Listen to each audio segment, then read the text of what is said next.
Unspoiled Network podcast. This is Unspoiled. Hot D1. The co-host Switcher None. Oh, how about that? Mm-hmm. The first watching. Return to Westeros HBO Spoiler Edition. Uncut, uncensored, and this week especially, too hot for TV. Bringing you the greatest hits, and I mean hits sexually, from 2022. Call it with your request, never. In this episode, we are going to be talking about King of the Narrow Sea, episode 4, in which Dameon comes back and almost fucks his niece and then backs off weirdly. And then she's like, well, I'm going to be fucking somebody tonight. Welcome to Unspoiled.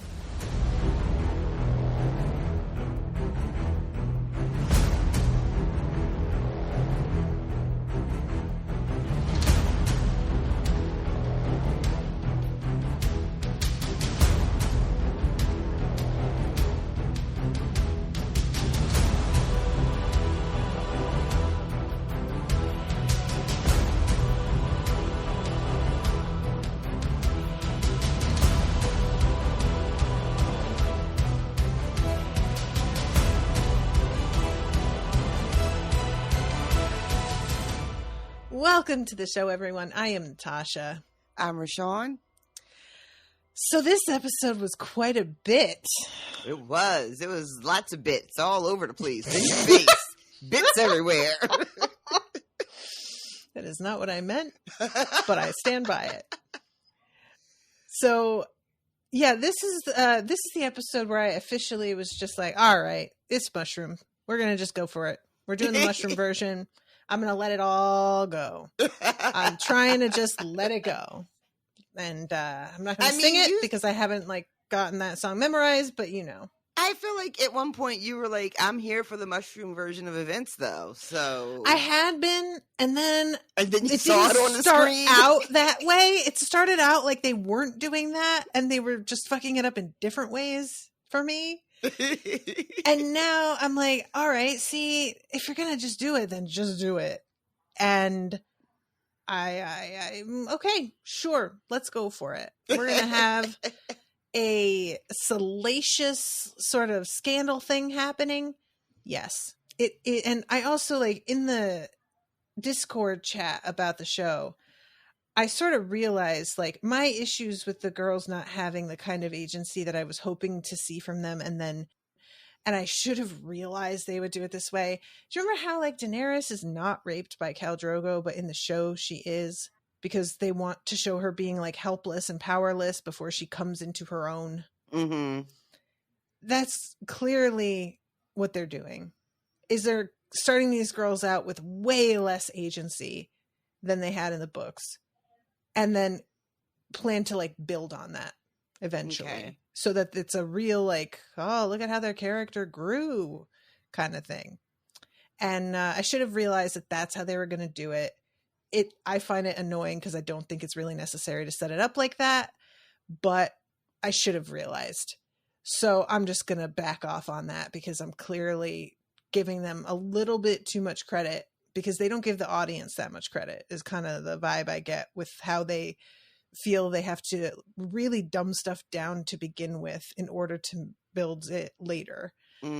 So yeah, I'm just going to roll with it now. And we're going to call this the mushroom tabloids or something. What is this mushroom tattler? What did you think of this episode? Your overall vibe with it? Overall, it was it was unexpected. I mean, and when I say unexpected, not that anything happened in the episode that I was just like, oh, I didn't see that coming, right? Mm-hmm. With the exception of Viserys firing Otto. I honestly didn't see that coming. I just kind of assumed that Viserys was just going to ride that till the wheels fell off. And, and plus I was imagining Otto as being, and he might still be, but it's going to have to be different. But I was imagining him being a real antagonists throughout this whole season, in the shadows as the hand, running the small council, but also whispering in the dark. And then this episode happened, and we watched him like get his pin taken off his lapel. Yeah, I was like, oh, okay. Mm-hmm. But the stuff with Rhaenyra and Dameon, I feel like we all kind of, knew that was going to show up at some point. I was surprised that it didn't go all the way. Same. Dameon seemed to just sort of, I don't know. What do you think that was? Because it almost felt like he was like, wait, what am I doing? But I have a hard time believing that Dameon has that kind of limit. So I don't know. It felt like, to me, honestly, she was really into it. And he seemed like a little surprised how into it she was. Oh. And I don't know if, I'm not certain, because this character is difficult for me to read as well. I don't know if he was put off by how into it she was, or if he just didn't. My throat did that crazy sound. I'm so old. God, all I did was take a sip of my drink, guys. I heard it too. That is so embarrassing. All right.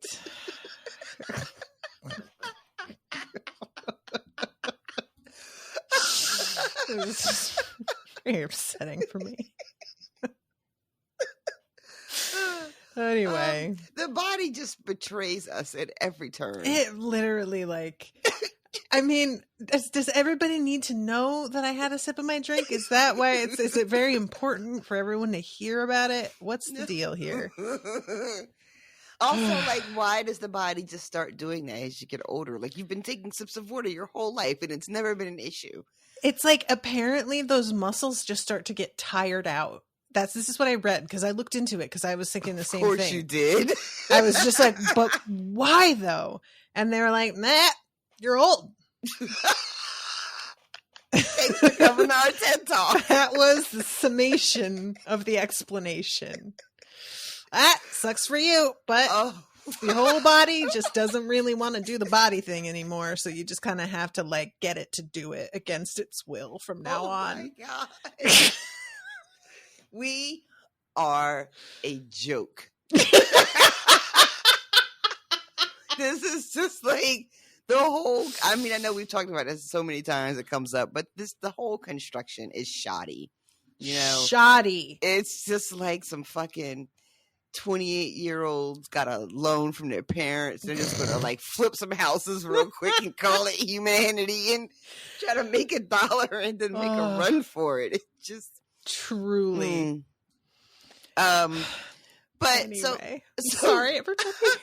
So but the thing with Dameon, I couldn't tell if he was turned off by how into it she was, or if he got a last minute feeling of this is wrong. But but I agree with you. He doesn't strike me as the kind of person that ever says that this is wrong. Right. Whenever he's doing something that he wants to do, especially because he's given her this whole spiel about you just take what you want, Yep. And so he's in the middle of taking what he wants, but then she wants it too. And is it not as much fun if she also wants it, Dameon? Because that's super gross. And I hope that's not what it is. I mean, the uncle niece is gross itself, but I feel like I don't need to harp on that. So I'm going to say him being turned off by her being into it is what's gross about this. Yes, I think that we can all understand where you're coming from with this. Yeah, I just and maybe it's what you're saying with it's just not. I'm sort of wondering if it was a sudden feeling of guilt because he actually kind of likes her and respects her, and he feels like this is starting to he wasn't really thinking through the consequences until that moment. But I don't know. Does that really work? It doesn't sound like him, though. No, it doesn't. He is not a stop and think about the consequences, and that just doesn't seem to be how he gets down, really. Yeah. But But I'm curious if we ever get an answer, in any kind of way about why he ends up pushing her away and leaving. Yeah. I know we had the scene at the beginning in the pilot where he can't like get it up when he's with Mysaria at the brothel. Mm-hmm. I couldn't tell if it was another instance of him sort of being impotent, or that's what Owen said. Actually, I forgot that he suggested that. Thank you for reminding me. But yeah, Owen was thinking that it was that he couldn't get it up. Which, I mean, maybe. Yeah, I have to say that wasn't my first thought. And you know why? Because there was something just a little bit different about his frustration in this moment than the first time when we see it, right? Okay. But I guess it, that definitely could be what's happening there. Yeah. What's not happening there. I'm sorry, everybody. I apologize. Oh man, that I just saw your face after you made that joke, and your little like dog with the mouth open kind of thing happening. I almost added, did I add, am I right, or did I just think, am I right? You just thought, am I right? It was implied. It was an implied, am I right? But yeah, I am glad that like you're not entirely clear on what that was either, because I kind of felt like I had missed something, and it's reassuring to know that it's just sort of like, well, it's left up to your interpretation, I suppose. But okay, let's start from the actual beginning here, because we begin with like the most depressing episode of The Bachelor you've ever seen. This is truly, which my understanding is that show is already terrible and boring and depressing. So. It sounds like it. It sounds, I don't understand the appeal of it, but there's plenty of things like that. So I'm not going to try and yuck anybody's yum on that. I like trash of a different sort, but it's still trash. Right. So yeah, she is hosting a sort of open interview. I don't know how else to phrase this. Yeah, people are just queued up to like shoot their shot with her. Where is she? Okay, this is also my question, because this place has not been swept or like dealt with. It feels like she got shoved into a wing that doesn't get used. Like there are leaves all over the ground. I don't know. There's a roof on the place. Yeah. So what the hell? And I don't know if that's like a choice to imply that she has been put somewhere that they don't use, to just sort of be like an insult. I mean, she's sitting on this. She's the person next to her is a Baratheon, but I couldn't tell. I guess he's hosting her, but I don't know what their family maybe it's a sept is called. But she's also seated on this chair. It looks like she's sitting on a fucking bear. Like, it's like all covered in fur. Yeah, and they're talking about Black Veil. Mm-hmm. But it was the first guy that's like, pleading his case with her is the older guy. And she's just like, was my great-grandmother pretty? But, oh my God. So I thought he was talking about where they were now. And then I realized as the scene went on, he was talking about wherever he was from. Because that's what they're doing. They're all like, talking about where they're from and how it would be a good fit for her to be there, and talking about how the view from my place, everybody keeps talking about that it's just like a really pretty place to live. And look, as somebody who's into the aesthetic, I get it, but I just find it funny that is enough of a perk that they all mention it. It's considered like important enough, I think it's funny because she lives like in King's Landing, and she has a beautiful view where she is, and I guess though, if you live in the city, and King's Landing is kind of like, living in the city. Mm-hmm. If you were from the beautiful countryside, you would be telling this person, oh, you can see for miles, where I'm from. And yeah. And at night, the stars shine more brightly because there's not all this, interference and air, pollution from the city. I guess. Yeah, there's not like a bunch of hovels built up against the wall right below the castle that you have to stare at. We've got actual farmland with like people who can feed themselves.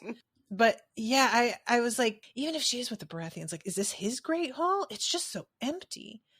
I don't know. But it doesn't really matter. So then we get this kid that walks up, and this kid is like 20 pounds. My God. 4 feet tall. And looks like he is going to throw up because he's so nervous. Just a baby. He can barely even get the words out. And he's a Blackwood. These are all like families that I don't really know anything about. The Baratheon that she's sitting next to, whose first name I can't remember, Boromon, I think, or am I making it up from Lord of the Rings? I do. But he's telling her that this family, you know, is a strong house with a good army, you know, because when the kid shows up, she's just like, first we had this old ass man, and now you're giving me a literal fucking child. Like, are you joking? And what makes me laugh is that this kid is probably like 3 years younger than her. But when you're at that age, the way that each gender matures is so out of proportion to the other that it like doesn't, it looks weird.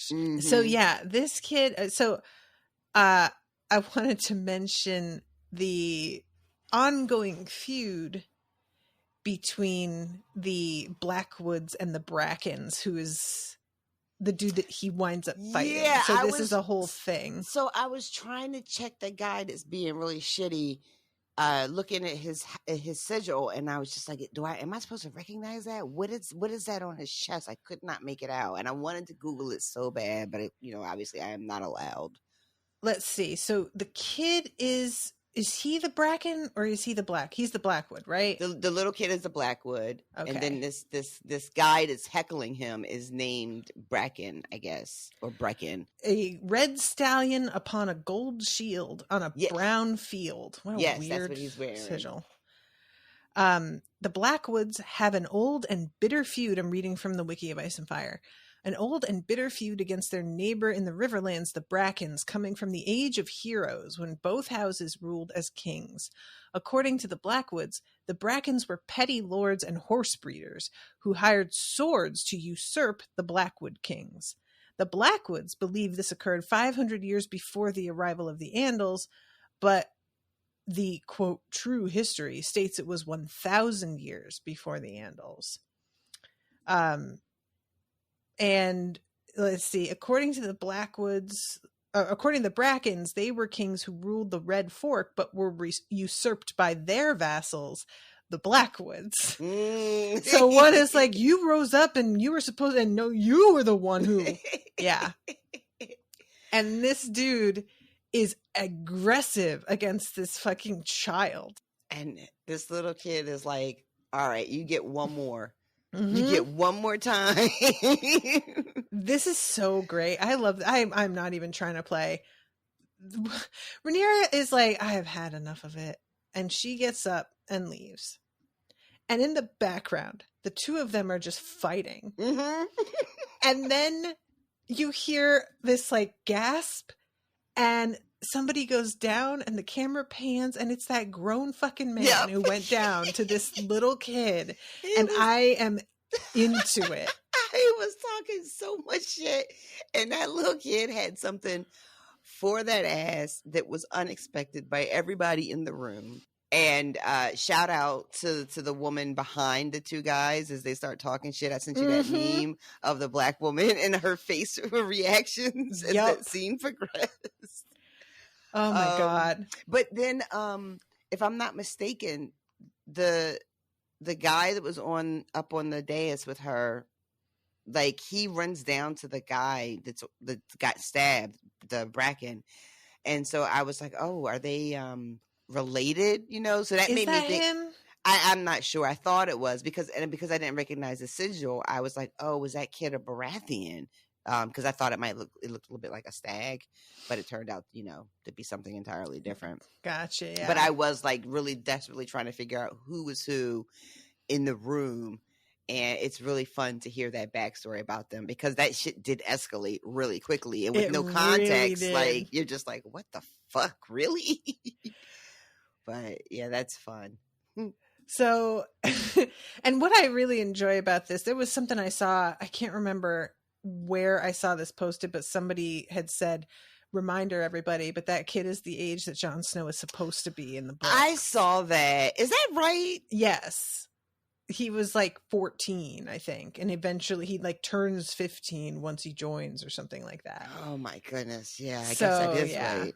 It's so funny because, you know, we had like a grown ass man playing that part. When you see an and we talked about this with Lena too, when you see an actual child that is age appropriate to the role actually on screen, it is startling. Yeah. Yep.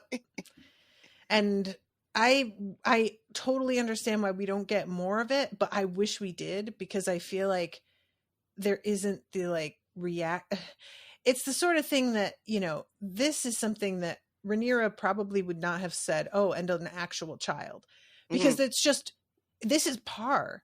Yeah, you're going to have old men and you're going to have children. Yeah, yeah. That's just going to be part of it. She would not have even felt the need to comment on it necessarily, except privately. But I appreciate getting the shock of the visual, because I don't think it's acknowledged nearly enough. And again, because it makes you very uncomfortable, which it should. Yeah, yeah. So it turns out when Rhaenyra leaves, she like leaves. Oh yeah, she's over this whole world tour her father has her on, and we find out that she still has 2 months left. Like, which is means that he had her traveling lots of places. You know, they sail home, and on their way back to King's Landing is when they see Daemon fly over, and he like, I can't tell if this is on purpose. It has to be on purpose, right? I feel like it has to be. He flies so low and close to the ship that the ship like lurches a little bit, and she ends up falling and busting her head. And Daemon, why? You saw the banners on the ship. What are you doing? Because he's a drama queen. Pure and simple. Exactly what I said. Yep. All the men in this universe actually are fucking super dramatic. All of the men in this world are all drama queens. It really is very funny to me when you view everything that happens through that sort of context, because I don't think men see it that way a lot of the time. They sure don't. When they're watching these shows. Women are too emotional to rule. Meanwhile, all of human history. So I have a question about this moment with Daemon. So okay, there's very little information given about how much time has actually passed from seeing him overhead on his dragon to this moment in the throne room. We know that when his dragon flies overhead, I think Kristen has said something like we're about an hour away from, port. But I don't know if that's exactly like the amount of time between Daemon landing and then this sort of being received in the Great Hall. But sorry, I thought that's what you were asking me. Okay, no, my question is, if they didn't know Daemon was coming, and it feels very much like it was a surprise that he's coming. Yeah, definitely. It makes me laugh to think that King Viserys has to like hastily put together this receiving of his brother with like no notice. Because again, his brother is such a fucking drama queen. Indeed. And then part of me was like, why wouldn't Viserys just receive his brother like in private at his own leisure? But then I'm like, well, Viserys is also a drama queen. and also there's no clarity until they actually like kind of chill the fuck out on what their relationship is right now. So he could be coming as an enemy. He could be coming as like, so you want all of your security around you. You want witnesses around you. You want, if there's something that he's going to fucking pull something big, to be able to point to that with as many people corroborating as possible. Right. And that's what makes me think that like we didn't know that he was coming, because it's clear they don't know what his intentions are. And the idea of Viserys and his court scrambling, but yeah, so Daemon shows up and it is super fucking tense, and he's wearing this crown of like bones or something. I'm not sure what it's made of. I think it's supposed to be. I'm gonna go to that spot right here. The thing that gets me here is that Kristen had just gotten through saying to Rhaenyra, "We'll make landfall within the hour," and then Daemon flies past them and reaches the castle like a minute later, but she manages to be in the receiving hall before he gets there. So we're getting that teleportation shit that we get. This is what I mean about like how much time has been. Like maybe he landed and they kept him waiting. Like maybe Damon's been in the courtyard for 6 hours. Actually, that would probably be a good power move. So yeah, let's say that they were like, well, you only just showed up, so you can't just see the king. Hold on. So he's just been waiting for an audience, Yeah. And then that gives them time to like get everybody together and get security on point. And now Rhaenyra has made it, so she gets to join as well. And he comes in with this, I'm looking at this still now. I think it's supposed to be bone. Maybe driftwood, but I think it's bone. The color of it feels like it could be like bleached driftwood though, if not bone. But whatever it is, looks fucking goofy. It looks like when you go to summer camp and your friends make you king of the camp, and they fashion out a crown for you. Am I wrong? I think that it's not helped by the coloring because it does look like literal duct tape. There's something like very dark silvery, and it's probably a precious metal, but it looks like tape, and there's like a color to it. This is not the look. I don't like it. And showing up to your king wearing a crown of your own, is a really bold statement. Yeah.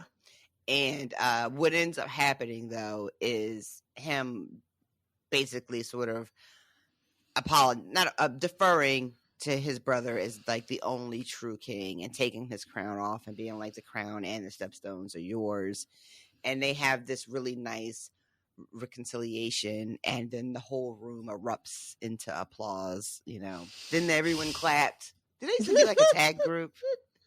Yep. And then everyone clapped.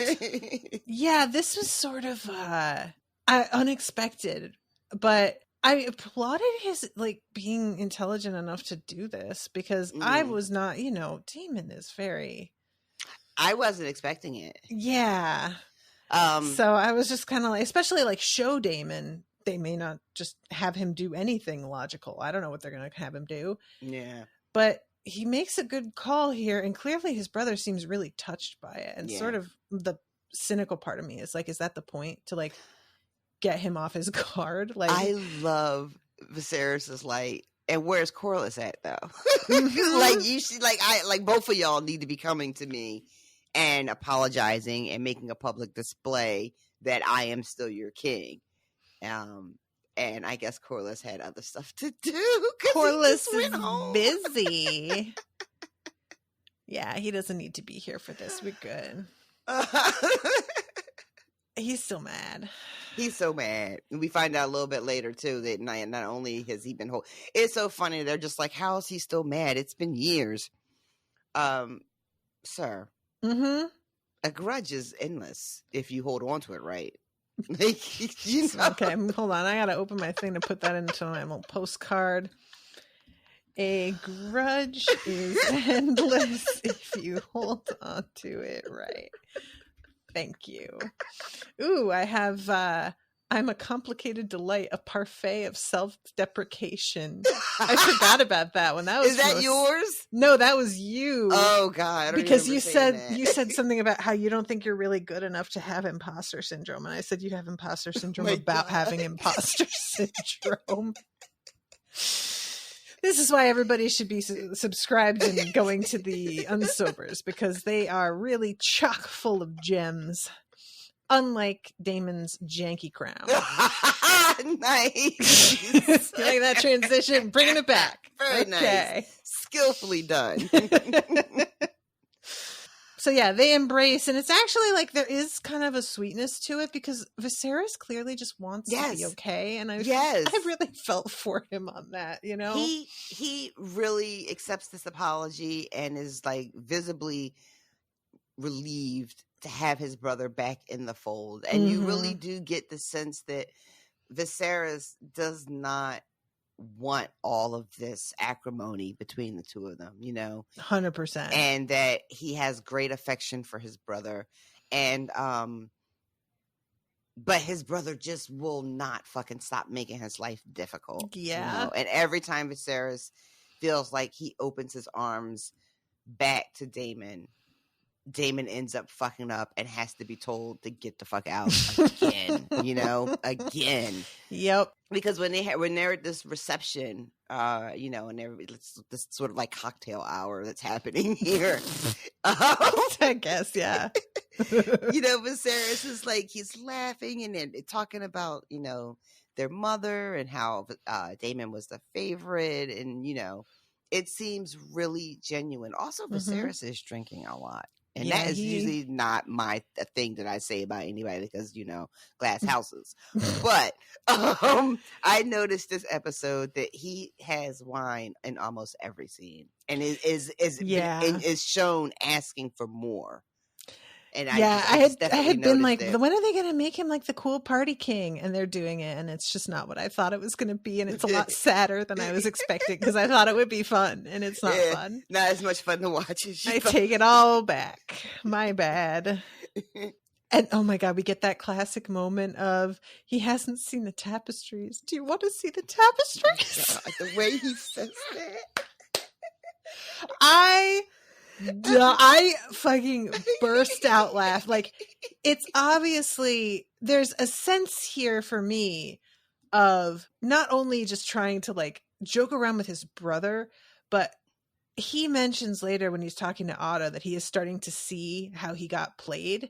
So I feel like he's just trying to insult Alicent a little bit here because he is feeling a way about her. You know what I mean? Because there's just like, I don't know, there's an energy that really does feel kind of mean-spirited that we don't get from him a lot. And I don't know. Maybe I'm just reading into it. Sorry, I hit the mic.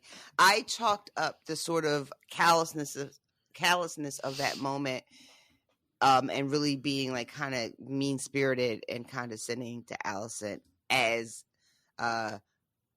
being because he's drinking. Maybe, yeah, that could just be it too. I guess that's true. And just being like, oh, this is like when he is turning into a little bit of an asshole. I'm looking at the scene now though, and Alicent doesn't seem bothered at all. She's actually like, looks like she's trying to stop herself from laughing.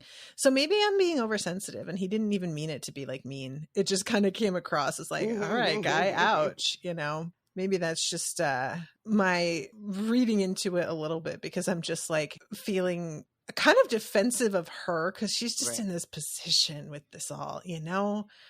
I just hate this, especially like in light of being summoned to his room later on the way she is. She does make a face when he says that about the tapestries, right? It's not like a clear like hurt feeling, but I think it's an embarrassed face. Maybe that's what it is. And then it cuts to Rhaenyra, who has a much more like, she like her eyes cut to her father, cut to Alicent, cut back to her father, and she's got her face always looks like that, to be frank. That's true. But it's definitely like a little bit of she's not happy, and then she says her bit like, "Well, I would like to see them." You know? Which prompts Alicent to like follow her over when she walks away and be like, hey, I'm really glad to have you back because I don't have any friends anymore because I am the queen and nobody is like cool with me. Yeah. And that sounds like what I would expect. That's the part about like ruling that I feel would be so alienating that you never know who's your friend actually. Probably no one. Yeah. You know, and how tiring that would be to feel like you have to be on your guard with everyone around you. There's not a soul that you can just like relax around. Which just, that sounds like it sucks. Yeah. There's a moment where Rhaenyra says, because Allison is talking about like, you know, how the tour go, and Rhaenyra starts like complaining just about it, and Allison says something like, "Oh, basically, how sad for you, you know, all of these lords are like fawning and vying for your attention. Don't you even understand how lucky you are that you're being given a choice? Most women don't even get a choice between two. Never mind, you know, 40." And then eventually, Rhaenyra makes a really offhand remark about how awful it would be to like be held prisoner in some castle and squeeze out heirs, you know? Yeah. And then realize she has said like exactly what has happened to her friend, and it just how insensitive it was for her to say it that way. As somebody who has blurted out shit like that without thinking, I really was like, oh, girl. And she realized sooner than I do sometimes. I don't remember that I did something super tactless until like a year later. And then I look back and I'm like, oh, God, that was a really fucked up thing to say. So good for her for being on top of it a little bit more.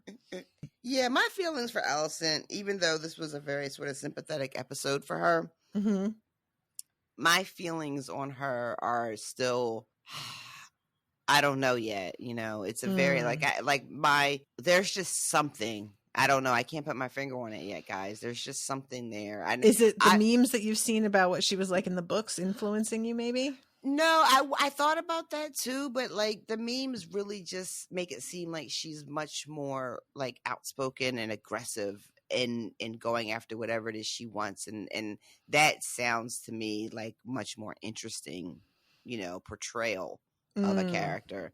Yeah. But for show Allison, I think my sort of almost ambivalence is because I can't tell who she is yet. You know, I had a great deal of sympathy for her when I was thinking of her as just sort of being a pawn that her father was using.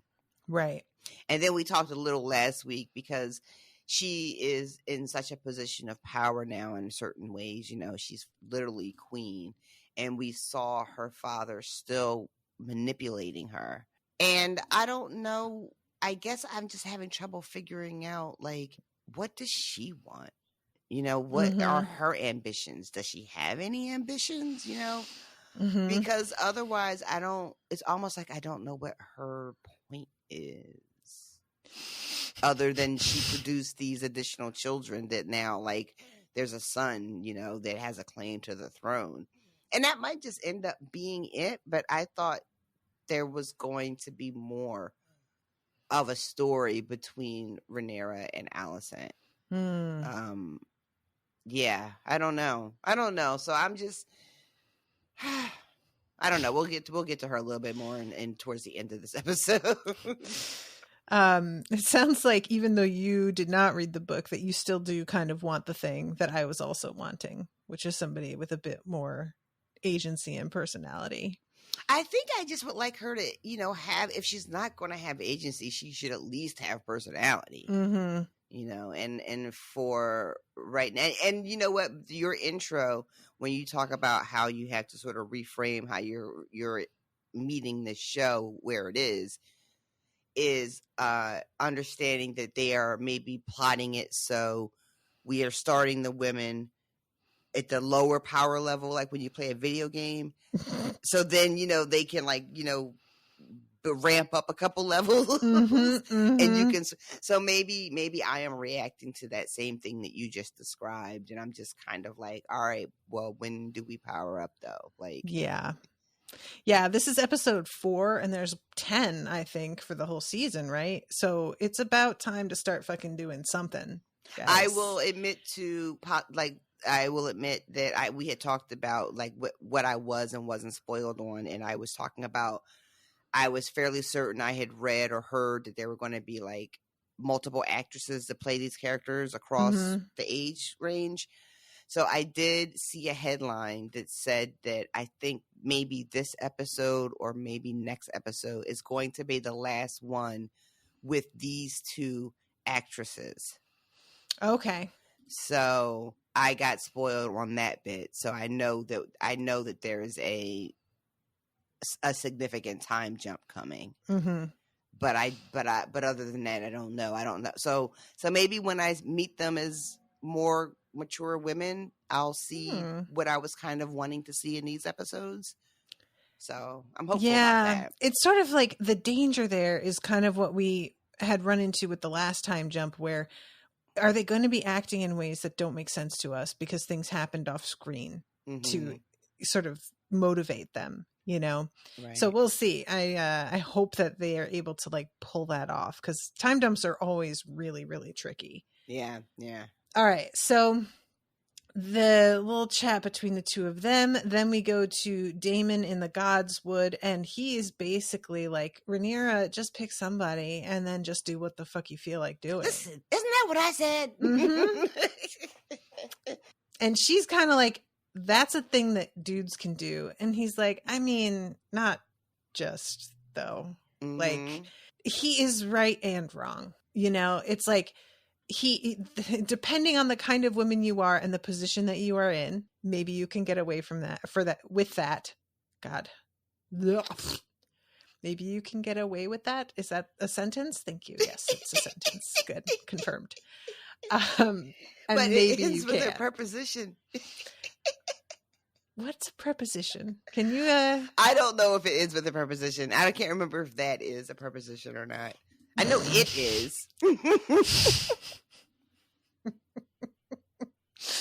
I hate you. I'm sorry. But yeah, that's so like, it's pretty much a complete like back and forth of, if I could do whatever I wanted, I would have just divorced my wife, but I can't. So I'm doing what the fuck I feel like, and she's doing whatever the fuck she does over there. And apparently he does not know what she gets up to and does not really seem to care at all. He does not really seem interested in the slightest. He does not like this woman he is married to. And the more he talks about how much he doesn't like her, the more intrigued I become about who this woman is and what the fuck the deal is. Like, why is she so objectionable to him? Is it really her? Is it the fact that he was forced to marry her and he didn't really get a say and he's still resenting that?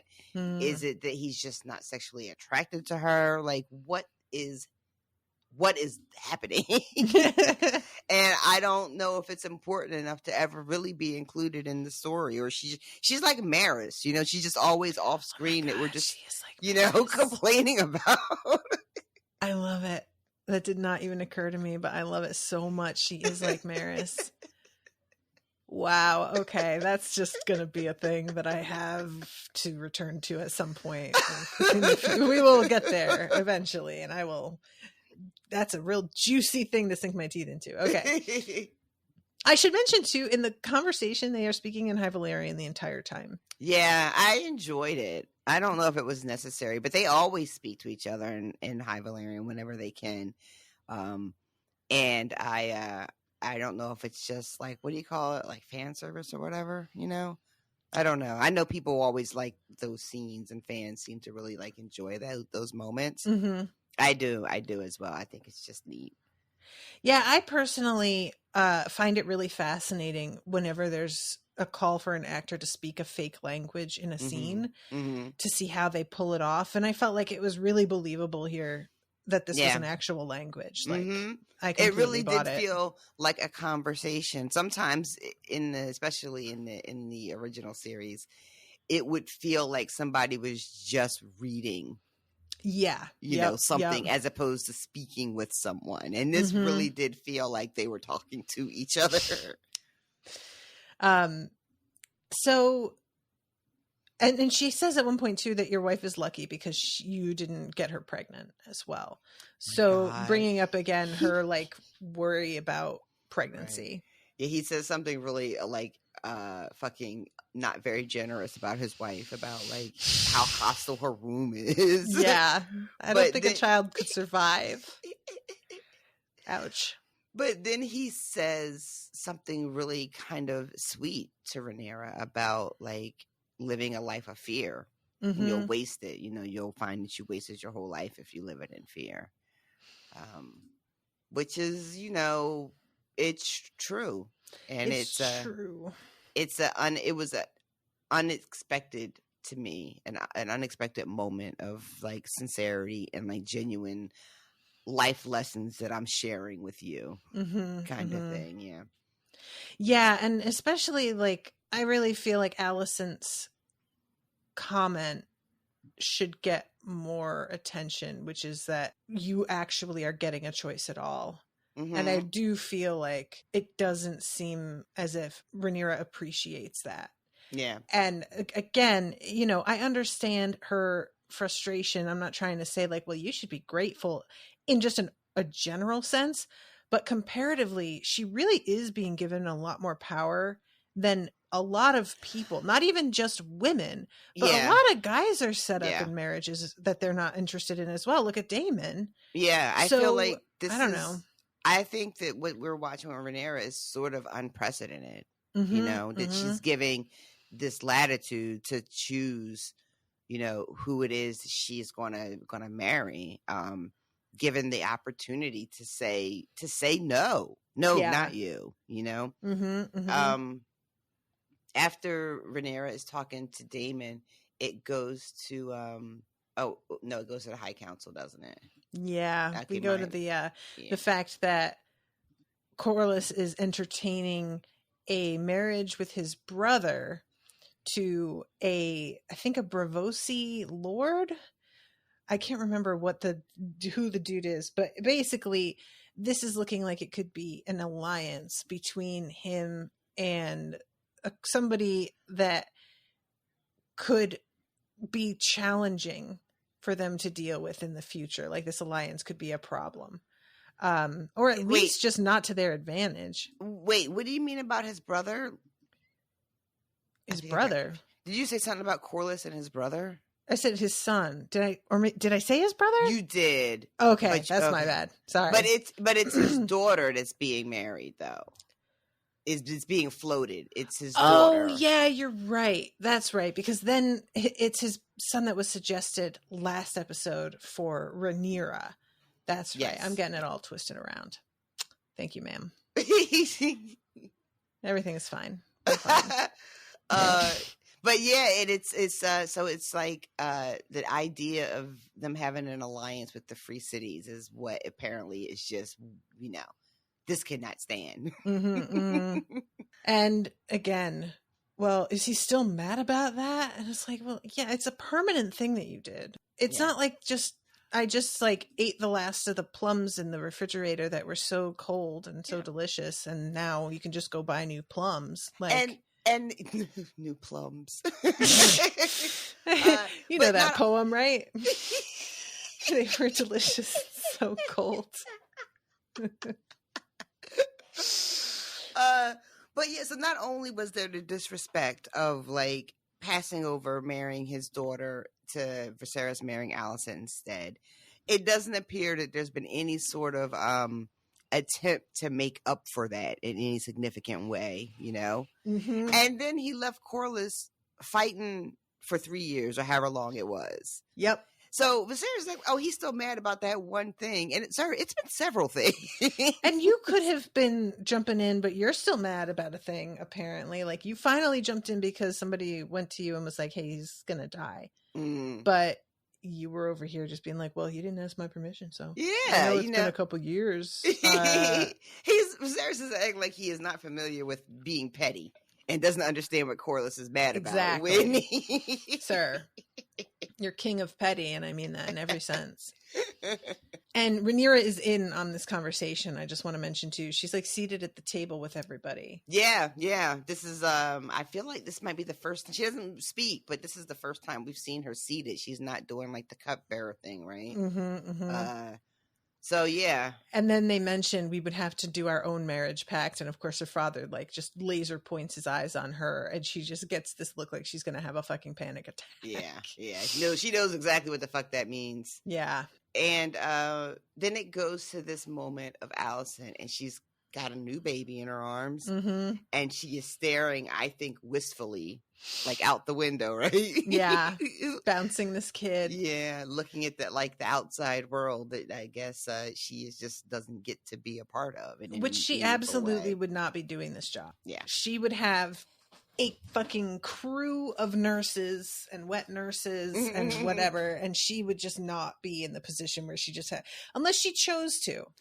I think that we're supposed to think that she's chosen to do this because she's told us earlier in the episode that she's actually pretty lonely. I feel like, maybe I might be reading, I might be doing a bit too much here, but I felt like, not that children are great. Well, I wouldn't know if children are great company or not, but they are not. I would know. But I'm fairly confident in my assessment.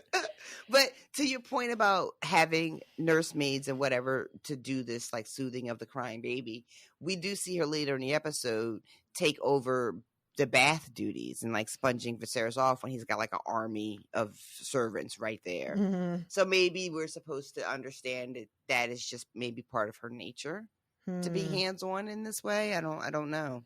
I guess that I'm like focusing on it looking like she's just stuck with the baby, but I think you're right about like the overall loneliness aspect of it, that even if somebody took the baby, then what is she going to do? Yeah. I love that it goes from her like staring wistfully out the window with this baby to like Rhaenyra going back to her room and she's about to like get to go outside and have a whole adventure. Yeah, she bids Sir Criston good night. He says sleep well. She goes into her room and there's a pack waiting for her. And she's like, oh, this is mysterious. And I love that she gives the clothing a whiff because she's just kind of like, what the fuck? Yeah, right. They're all musty and shit. Yeah. But, it's funny. Like, you probably don't want to go down into that part of King's Landing smelling all perfumed and shit, right? Indeed. You want to blend in with the rest of the stench. I don't know why that caught me so off guard, but it did. Whenever, and this was a real problem for me in Game of Thrones, and it was a problem for me in Vikings as well. Whenever I watch any type of like period piece that's going to have any sort of sexual activity, I always get really distracted and thinking about like hygiene. Mm-hmm. All I can think of is just like, oh my God, I know that place stinks. I know they all stink and just Yep. I think about that all the time, actually, because of like just the fact that people fuck at all, considering the way that we have lived. That is true. Constantly surprises me. Like, just genuinely, wow. It really is an urge that's sort of uncontrollable, or else there is no way. Right? But that's like that scene with Jon and Ygritte in the cave, and they've been wrapped in their fucking skins with no showers for at least a month. Mm-hmm. And there's a hot pool right there. And he just goes down on her outside the hot. No, sir, both of you get in the water and take a minute, and then you can do whatever. But for God's sake, at least get the first crusty layer off. I know that you maybe don't have the loofah and soap that would be required for the rest of it, but you could do something. You soften it up at least. Exactly.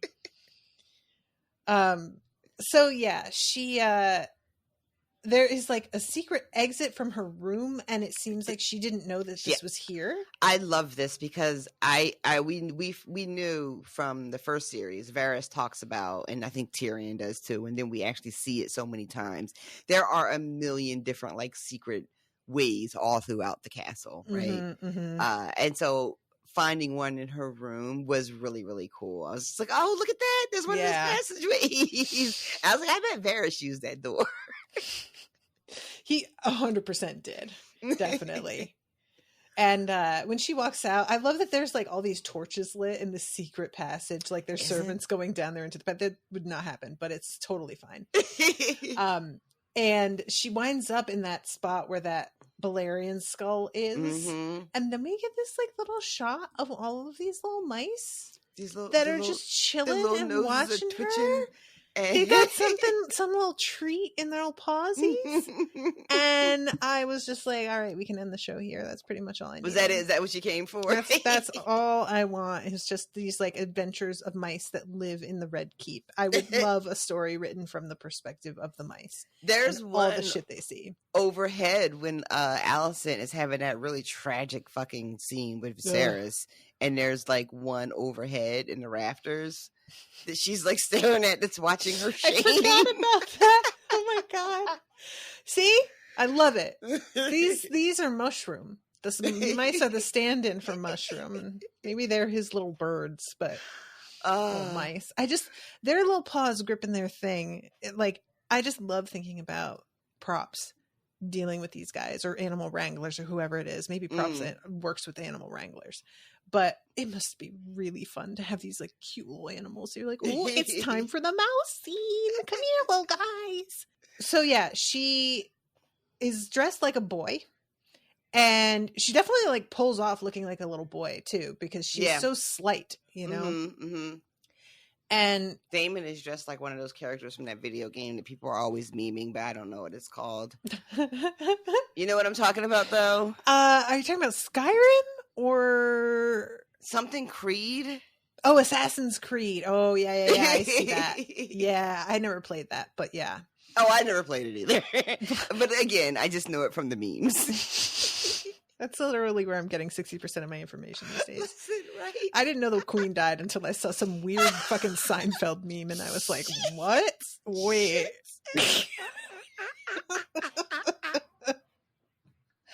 I can't wait until we as a society really grasp and embrace that all of our information should only come in meme format.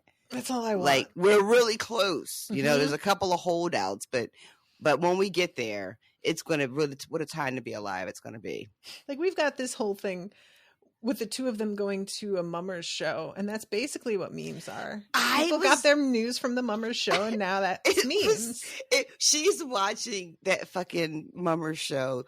It must be like when a famous person Googles himself or like reads like what people are saying about them on Twitter. Yep. Like, that's what that must be like, right? It's horrifying. I can't imagine anything worse is finding out what everybody really thinks about you. The fucking like people nightmare. Who clearly have their name on alert, so that if anybody mentions them anywhere, like on Twitter, they yeah. Why would you do that to yourself? Are you fucking kidding me? There was an episode of The Complete Guide to Everything, and the episode was about Richard Marx, the singer. Oh, you know? Yeah. Because one of the hosts had free tickets to go see him with his like mom or something. And he went and he was like, it was actually a really fun show. And the guy was like kind of self-deprecating about how he's only on the Easy Listening channel these days, yada, yada. And the other host decided that he was going to be like kind of saucy about how the dude's washed up. And it turns out that Richard Marx listened to the episode because he checked the podcasts for his own name. Oh my God. And he came at them on Twitter and was like, well, Tim had an awful lot to say for somebody whose name I Googled and saw no accomplishments for. Oh my God. This is one of those things that when you decide that you're going to like engage with people who do this, you have two choices. One, you can like just be kind of chill funny about it and be like, you know, yeah, I am washed up, whatever. Or you can do that and just be like, I don't see anything that you've done with your life. Maybe you should go to bed and think about that for a long time. I have heard, this is so random, I have heard that Richard Marx has got a pretty like sassy Twitter life happening. Well, then that is it. There it is. Yeah, that just killed me. Like, you know, and this is something that, especially with people who have pages that have a big reach, they'll get nasty comments and then they'll like screenshot a comment and address it in its own post. And a lot of people will sort of be like, well, you're just like encouraging them by doing this. And a part of me agrees with that, but I want to have my fucking say. Yeah. And I have to imagine that I would mostly handle it the same way if I dealt with that. I have shared like reviews and stuff where I've gotten comments, you know, which is not quite the same thing because you can't just like go find the profile of a Google review or Apple review. Yeah. But there are certain pages, that Father Monk page is really good for like, you know, if you say anything like I'm sure he gets 10 times the amount we actually ever see him share. 100%. Yeah. You know, but when he does share them, I'm like, yeah, do that. And next time, don't fucking cross our name out, even though I know he has to, but I'm always like, next time, don't. Also, now that I know that Richard Marks like searches his name, is he going to listen to our podcast? I mean, I'm not putting his name in any of the text, so no. If I did, I bet he would. And he would listen to the entire like 2 hours and just be like, when are they going to talk about? Ah, there it is. Oh yeah, I remember that show. Fuck those guys. But anyway, that's always the one that I think of because it was their show at the time that they did that episode was so small that the concept he would ever listen never occurred to them for good reason. You know? Like why in the world would he? Yeah. Oh my God, that's hysterical. Though. And that's something I become more and more aware of as I do like Spoil Me episodes is some of the books that I cover are from smaller authors who may be looking for more like feedback about it. So, you know, I had one series, the author listened to every episode and retweeted every episode that I did. And that was Mark Lawrence for those interested. But it was so, I had to be like, at one point after he was really consistently retweeting me, I was like, all right, Mark Lawrence, I know you're listening to this. And I'm just going to like, be prepared for me to say what I think, even though I know you're listening, because I'm just going to go ahead and do it anyway. And I don't want to be weird about it, but it's definitely got a different, it's got a different flavor to it when you think the person that you're talking shit about is going to listen to the entire thing. Yeah. I would prefer not to know that was a thing that was happening. I have absolutely no interest in that scenario whatsoever. I will say that, and I'll mention that here because I mentioned this on the Ted Lasso, but I didn't say it here. I have officially decided that RoShawn and I are going to cover Cradle after we cover the Rhaenyra duology. And Cradle is written by a smaller author, although he is really blowing up at this point. And he retweets my posts about his stuff all the time. I don't know if he ever listens, but if we did a full coverage from beginning to end, I feel like he would be pretty, if I were in his shoes, would be pretty interested. I am fairly certain that not even a whole minute ago, I said that I was not interested in that scenario whatsoever. And then you proceeded to tell me that exact scenario is in my future. I am not saying it's in your future. I'm just saying, like, if I were him, I would want to know what we said. That's all. That's just me being a glutton for punishment. So, okay, yeah, they go down into town and she gets like a drink that is super strong and has that like coughing moment. Yeah. She is. Oops, sorry, go ahead. I'm sorry, I was just going to say she is practically bouncing off the walls. She is living. Like the excitement and the exhilaration of this night is on her face. In a way, it's funny because I made a joke earlier about how her face always looks that way, right? But there is such like joy on her face, and just like she cannot. It's just like she is about to burst. You know, this she's having this experience that she's. It's hard for us to imagine. I think it's hard for me anyway to imagine a life that's so privileged and so isolating, you know, and so structured. That just being like in the streets on a Friday night at 2:00 in the morning, you know, the best I can do is try to remember what it was like when I was a teenager and the first time that I like got to stay out late, you know? Yeah.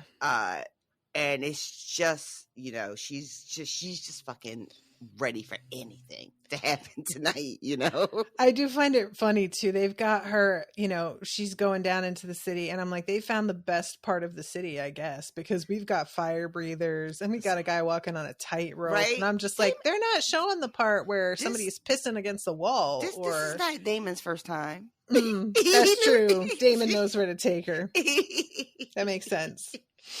She does almost get tackled by like a drunk guy who just throws her out of the way, and that's when, you know, someone calls her boy, and even that to her is just like, you know, she's like, oh shit. There's a woman with like, I don't know if her eyes are missing entirely or something, but she's like offering to tell her future or tell her how she dies. She do you want to know how you die? What? Right? Do I?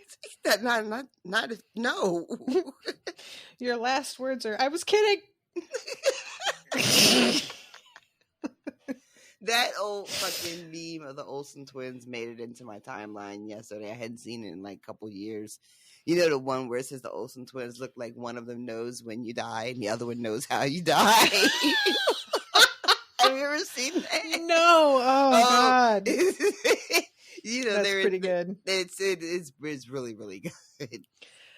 So then we cut to Viserys in the bath.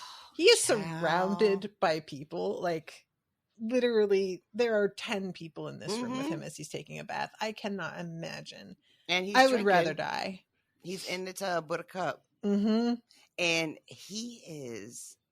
He's in his cups and in the tub in his cups. Yeah, right? He is falling apart, you guys. Mm-hmm. I am concerned for his well-being. He does not look like, I thought the bath was bad, but then later we have the scene in bed and you get to see his back. This man, this chair is killing this man, you guys. And I don't understand what is wrong with him. Why won't he heal? It is really, really upsetting. I don't get it. Does he have some kind of illness like that we don't know about? Like a autoimmune disorder thing, or something? You know, something. Like, I know that, like, at first, at the beginning of the series, you know, he like pricks a finger and we know he's got these sores on his back. And then you're like, oh, the chair, you know, is hard to sit on and the throne is rejecting him and, you know, all that stuff, right? Mm-hmm. But that's all like metaphor. Yeah. This is not metaphor. This man's body is fucking falling apart, and I feel like we are not concerned enough about it. Jesus Christ, this man is not meant for this throne at all, is he? Shit. I'd have fucking abdicated by this point. He's already lost fingers. His back is like falling off of him. Ugh. He's got sores Yeah. It's no good. She is like, all right, let me do it. And she kicks everybody out of the room and she like handles scrubbing him. And he says something about how she's got a softer touch than the others. Yeah. And it's sort of a weirdly like tender moment. I just can't get a handle on how I feel about any of it. And then we then cut to Rhaenyra watching this play and everybody booing at the idea of a female heir. Yeah. And she's trying to like be like, no, yay, yay like, for the girl. I see. I'm all self-conscious now about my Simpsons references. Please, did you finally see the post? Continue. Yes, I did. No, I'm not gonna. Y'all don't deserve my Simpsons references anymore. I'm gonna keep them to myself. Nope, that's over. But there was the scene in Game of Thrones when Arya is where the fuck is she? Is she in Bravos? And she and she becomes friends with the acting troupe. Mm-hmm. And they do like the same thing, like they're reporting on like the news out of King's Landing in this way, and then to see that scene again, you know, because we've seen them do this before, but it was just really fun thinking about how like all the high intrigue, you know, of the castle, and then to see how the regular people like view it, you know. Yeah, and Daemon has to be like, look, dude, you need to know most people are not going to be on your side with this, so like, be prepared for that. They don't matter. And she says their wants are of no consequence. And he's like, actually, they kind of are. So, and this is when she's like, look, the whole point of this was for me to not have to think about all that shit. So can we just not anymore? We have this moment where she's just taking food and the guy tells her how much it costs and she's clearly not used to paying for shit. And she just decides to just bounce and run off with it and is very exhilarated over the fact that she got to steal and do something naughty. I love that Dameon is the one that yells at her about what it costs. It's not the street vendor. We pay for our pleasures in King's Landing, princess. He calls her street rat.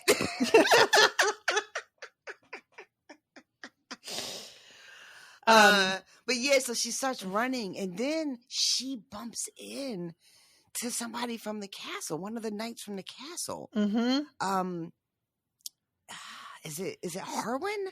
I don't remember because we cut away again here to Alicent having wine and getting ready for bed and looking fucking miserable. Yeah.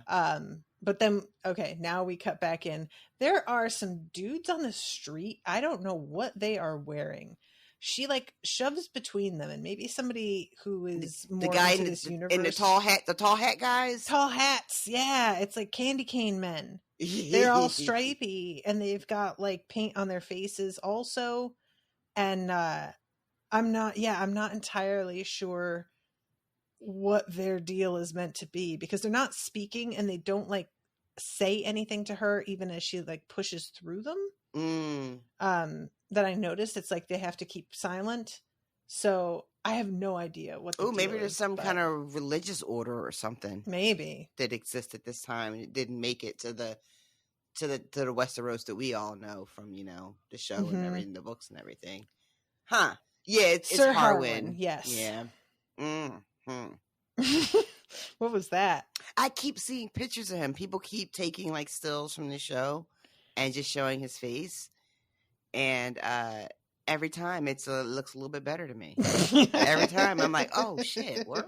Like I don't remember being super, super impressed the first time I saw him, but he's just growing on me. Fair. Like, oh, hey, you again? Hey. So yeah, she says his name and he immediately recognizes her, which I do appreciate because sometimes they'll do that thing where it's like, oh, you're completely unrecognizable. Your face is exactly the same. You have a hat on. I would have never been able to pick you out. Ricky Ricardo has no idea who his wife is when she wears a wig. She can draw a mustache on her face and Ricky will be like, sir, nice to meet you. I do love that, though. I love that bit. There's, in What We Do in the Shadows, there's a point where one of them has to go into hiding and his disguise consists of a pair of blue jeans and a toothpick in his mouth, which he says renders him unrecognizable. And it turns out that is true.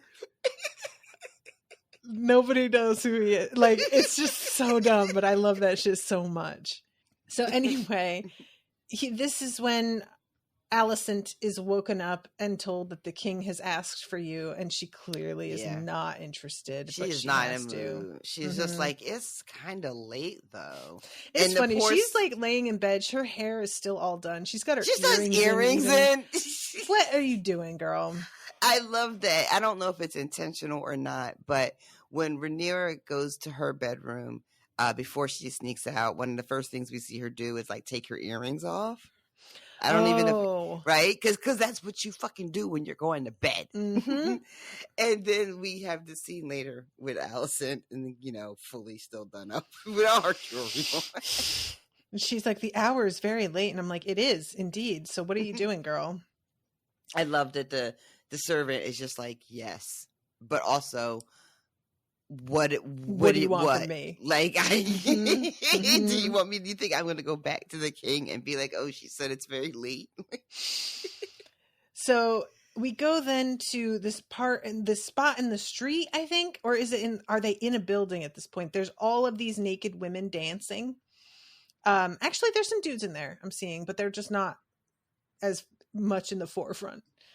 And they have like, I don't know if it's tattoos or if they have symbols painted on them or what's going on. Right. Yeah. But it's just a kind of a moment of, what's the word I want? Like the hedonism getting shown to Rhaenyra a little bit. And Dameon looking kind of weird about it.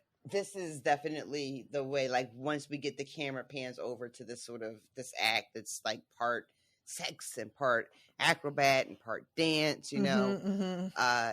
The show is like, yeah, we are about to do this though, you know. Like, so this is like we're transitioning. So I feel like they're outside, but they're like on their way in to the brothel or whatever. It looks like that's sort of an anteroom for like the entertainment area where you've got the strippers and then you've got the actual brothel in the back. Exactly, yeah. And then this is kind of intercut with we go to this Viserys and Alicent. Alicent is laying there with this man laboring on top of her. With no expression on her face. No expression on her face. It is fucking tragic. Yep. She has dissociated, my friend. She really has. Yeah, she is not there. Her brain has, and her soul have flitted right out. And he does that thing at one point where he like cups her face to make her like look at him because he seems to realize, you know, he doesn't stop. So I don't think he cares, but he seems to at least be aware that, you know, she's gone. She's elsewhere. She is not connected to you in this moment. And it's cut back and forth with Rhaenyra walking through this brothel. So we had a conversation about like all the gratuitous sex, right? From the first show. And we got, you know, a sex scene, I think, in the first episode with Dameon that we talked about earlier. But we haven't had much else since then, right? Right. This episode, I sort of braced myself when I realized as they were walking down the street where they were going, you know? But somehow this whole scene didn't really hit me like it did before. I didn't find it as like uncomfortable. You know, it didn't feel quite as gross and gazy. Yeah. You know, and I can't really articulate what the differences was. I was wondering if you noticed anything like how it hit, because then I found out later who directed the episode, and I was like, oh. Yeah, exactly. Wow. I guess it really does make a difference. So, yeah. How about that? For those wondering, it was a woman who directed this episode. So there's a real sense of it's not just about staring at a woman's tits bouncing around. It is about engaging with like the overall atmosphere in a way that is a lot less like tittillating. And I say that with full pun intended, 100%. Ma'am. I can't help it. It was right there. We are trying to run a professional organization here. Who? Oh. Where they at, though?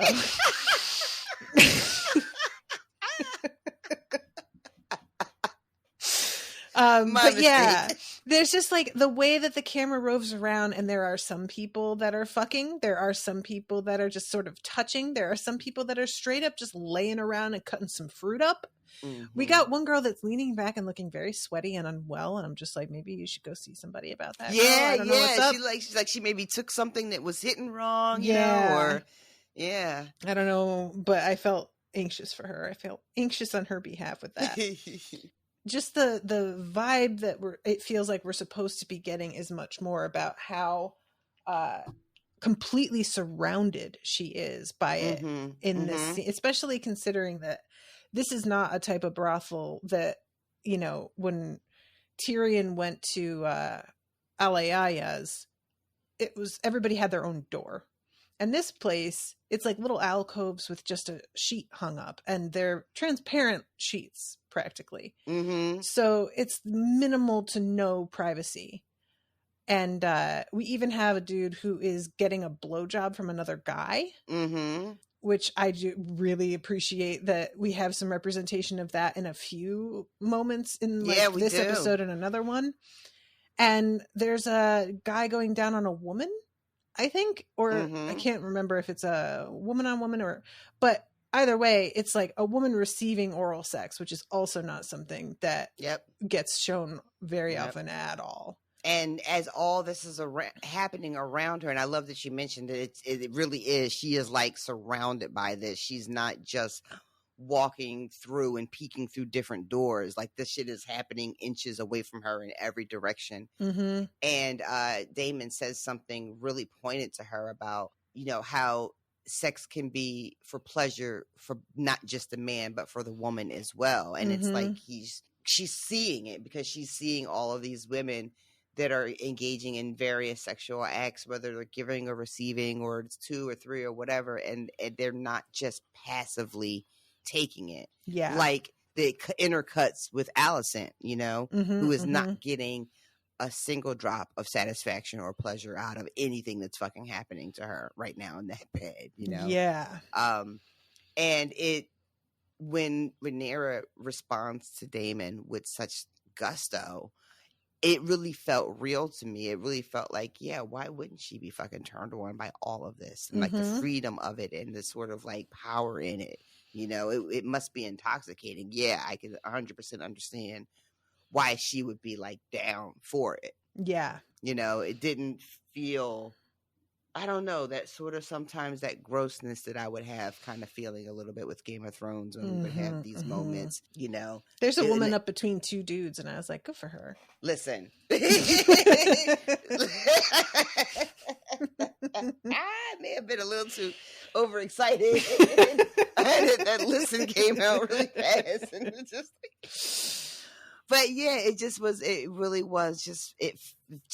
felt so different, and I'm glad that you noticed it as well.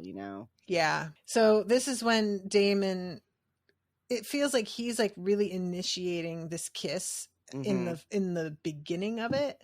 He is wanting her to reciprocate clearly, like he wants her to meet him halfway, but it definitely feels like he got this rolling here. Yeah.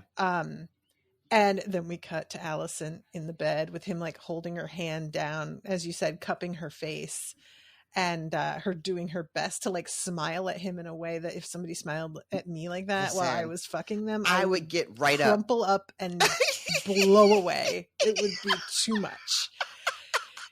I would just turn to dust on the spot. The humiliation would overwhelm the atoms in my body.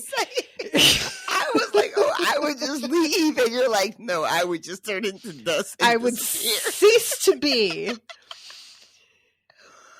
Oh my God. Too much. I was listening to you in Miles. I finally started listening to Sookie. Hey. And there's I just started it, but it's so much fun. But there's a joke when you guys are talking about fucking Sookie and, being a telepath and, how awful it would be to have sex with somebody that can hear your thoughts. And you were like, I would have liked it when I was like 21 because they would just be like, oh my God, she's so hot. She's so hot. She's so hot. 100%. I stand by it. I fucking screamed. I laughed so hard. 100% stand by it. Yeah. That shit hits different. It's just a different thing. So then we have things heating up between the two of them, and he has her like up against a wall with her back to him, and it looks like they are just gonna straight up fuck. Yeah, her pants are down. Yep. It's like should be getting ready to go down for real, and it just doesn't. He stops and looks at her, and his expression is so impossible for me to read. And she tries to kiss him, and he backs up, and he does this a couple of times. And I was trying to get a sense, maybe, is it him trying to be like, you have to take what you want?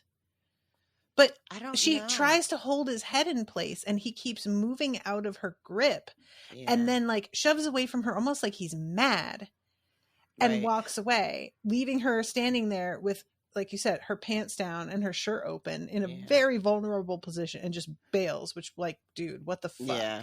The only, like rewatching it just now, the only thing I can think is that if we think about maybe he couldn't get it up, which is not like the first place that my brain went, right, when I watched the scene, but now rewatching it, I'm wondering, because Rhaenyra would be inexperienced at this point, right? Sure. So she wouldn't know that's what's happening, right? So maybe he was trying to like fuck her and was having problems, and she doesn't realize that he's having difficulties, so she keeps going and he leaves. Because when he's fucking Mysteria, is it Mysteria or Mysteria? I keep wanting to add an I in there. I think it's just Mysteria. No, I think it's Mysteria. Oh yeah. Okay.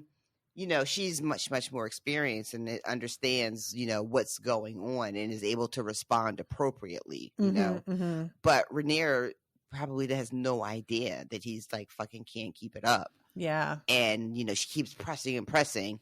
Meanwhile, his like dick is limp in his hand. And so maybe that is what happened. Maybe. I don't know. She chases after him and we see this little kid that's sitting there watching her pass. Get up and follow her out. When she calls for Dameon, I don't think it ends up meaning anything or having a being of any consequence because this little kid is already like on her case. But when she said his name out loud, I was like, bitch, y'all supposed to be incognito. What are you doing yelling his name out all loud? I got so mad. I didn't even think of that. I got to be perfectly honest with you. And I feel like a real dink for not thinking of it. But you're right. That's some amateur shit. And I was not using my head at all. My bad. So then we have this moment of her walking past Sir Kristen, going into her room when he did not know she was gone from her room. I love this. And he's looking around like, wait, what the fuck? He's like somebody just saw a magic trick. He's like, where'd the rabbit come from? He asks if she's okay, and he's like, I'm going to alert the Lord Commander, and she opens the door right away and is like, no. And then she grabs his helmet out of his hand and draws him into the room using the helmet. And he does not look amused at all. Basically, he has a moment where he's like, fine, I'm leaving. And she literally closes the door so that he can't leave and stands in front of it. Yeah. Don't love this. Someone has taken the take what you want to heart. You know? It is a very interesting sort of almost reversal of a power dynamic, or at least a power dynamic that we don't usually see. We have a young woman. She's younger than you know, Kristen, less experienced, but she's clearly the one with power in the situation. Yep. Then she starts to undress and he tells her to stop. She like holds his hand and like leads him closer to the bed, and he won't even look at her. It's so uncomfortable to me. I hated this. There's a really slow close up of him literally laying his white cloak away, you know, which I had forgotten that. I mean, not forgotten, but like, he's so fucking hot. I just don't want to think about it. But you know, they are like, they take a vow, right? Like, it's not just about like they're not going to have family and children, but they're also supposed to be celibate, I guess, as well. Yeah. Yep. Which I just keep forgetting because fucking Jamie was fucking all the time, you know, whenever he could. Yeah. But his face through all of this is definitely a conflict for him. Oh yeah. You know, like I think he wants to do this. I think he is attracted to her. I think he's had feelings for her for a long time. Or maybe he just, you know. There is not a whiff to me in this scene of him wanting this. He there's a moment the whole lead up, right, of her slowly undressing him, and he's sort of passive about it, and then looks like uncomfortable, pulls away at the beginning when she's trying to like keep him in the room and all that. Mm-hmm. And then there is a moment where, again, it's a real like close up of his face. He puts the cloak down, and then he turns around to her and grabs her and kisses her. Like there's something happened in his brain where and I don't know if this is like necessarily a good thing or not, like, mm-hmm. but it was almost like something in his brain was like, I guess we're doing this, or I guess, like, I don't know if he felt like he didn't have a choice and couldn't say no, so he just decided that he was just going to go for it. Mm-hmm. But there was definitely, like, if you rewatch it, he becomes less passive and more aggressive, or at least more participating more willingly, it seems. Yeah. But how he gets there, I don't really know. And like, does he get there organically? Like, did he really have a say in this? Yeah. Or did he just shut his brain off so that he could, be involved for the physical act? At that part, I don't really know. Mm-hmm. Yeah, that's sort of because I'm watching the scene here playing out, and she keeps like smiling at him, and there's very little of that coming from him. He looks dead serious in a way that's like, I guess it could be desire, but there's not a sense of fun in him. And this is, I'm not loving it. It's almost like just performing another duty. Mm-hmm. What's the word? Perfunctory, Perfunctory. It's like, so even when he's like physically into it, you're right. It never feels like, oh shit, I've been waiting to do this forever. I'm so glad you initiated this. Yeah. When I say that it looks like he's had feelings for her, I feel like he has had feelings for her, but not in any kind of way that he ever would have acted on. Mm-hmm, mm-hmm. I don't think that he was like waiting for a chance to fuck her in that way. Yeah, but I really do think that he had like genuine affection for her, and probably cares for her very deeply. But I don't know.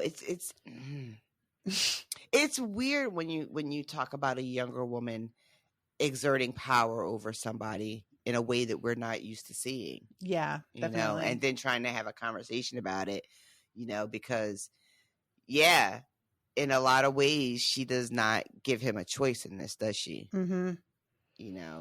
Yeah, I don't think there's any way that he can just like say no and walk away and keep his job, or not have like something. Yeah. Something was going to happen if he said no here, and I feel like he has to be aware of that.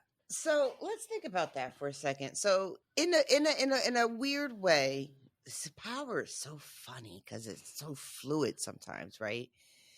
He could say, "No, my oath, princess, absolutely not." What would she really have done? Like, would you think she would have had him like stripped of his command out of like embarrassment or fear that he would tell someone, or anger? I don't know, because I don't really feel like I know her very well. She's kind of capricious to me.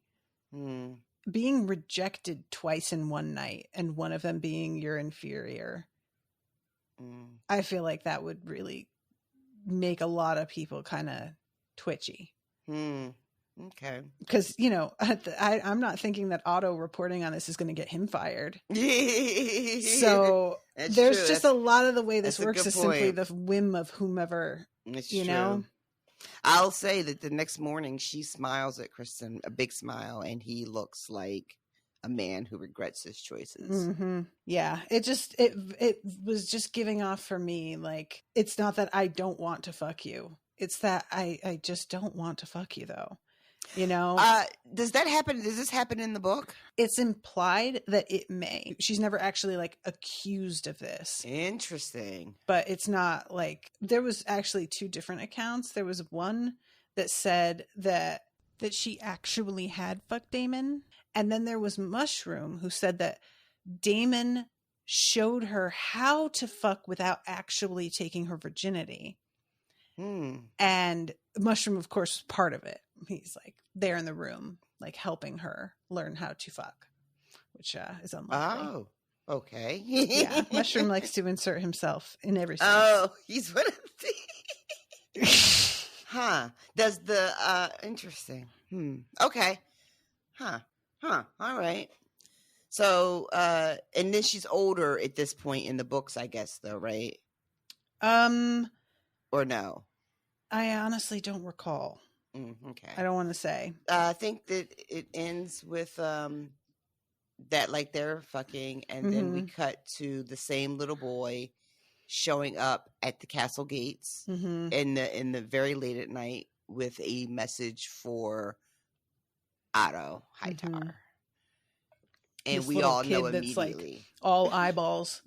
Listen, this kid is funny looking, right? Yeah, he's got the underwater creature sort of look to him. And then we see Dameon waking up, and he's with Mysaria, but it doesn't seem like he intended to be. Yeah. It took me a minute to understand what was even going on here. It looks like he had a really rough night after we saw him. And she may have just found him laying somewhere. Maybe. Or somebody alerted her that he was passed out somewhere, and she brought him to, it looks like a safe place, because she makes a joke about protecting him. And he's, it's interesting. Like, I don't know. It's so much time has passed. Last time we see her, she has walked away from him in disgust after his little tantrum on Dragonstone, which we know was like years ago at this point. So I guess they haven't been together, and she has started a new life for herself in King's Landing that doesn't really have anything to do with Daemon whatsoever. Seems which like it. I think is fascinating. Because he says he calls her like a common whore, and she's just like, I beg your fucking pardon. I'm not so common.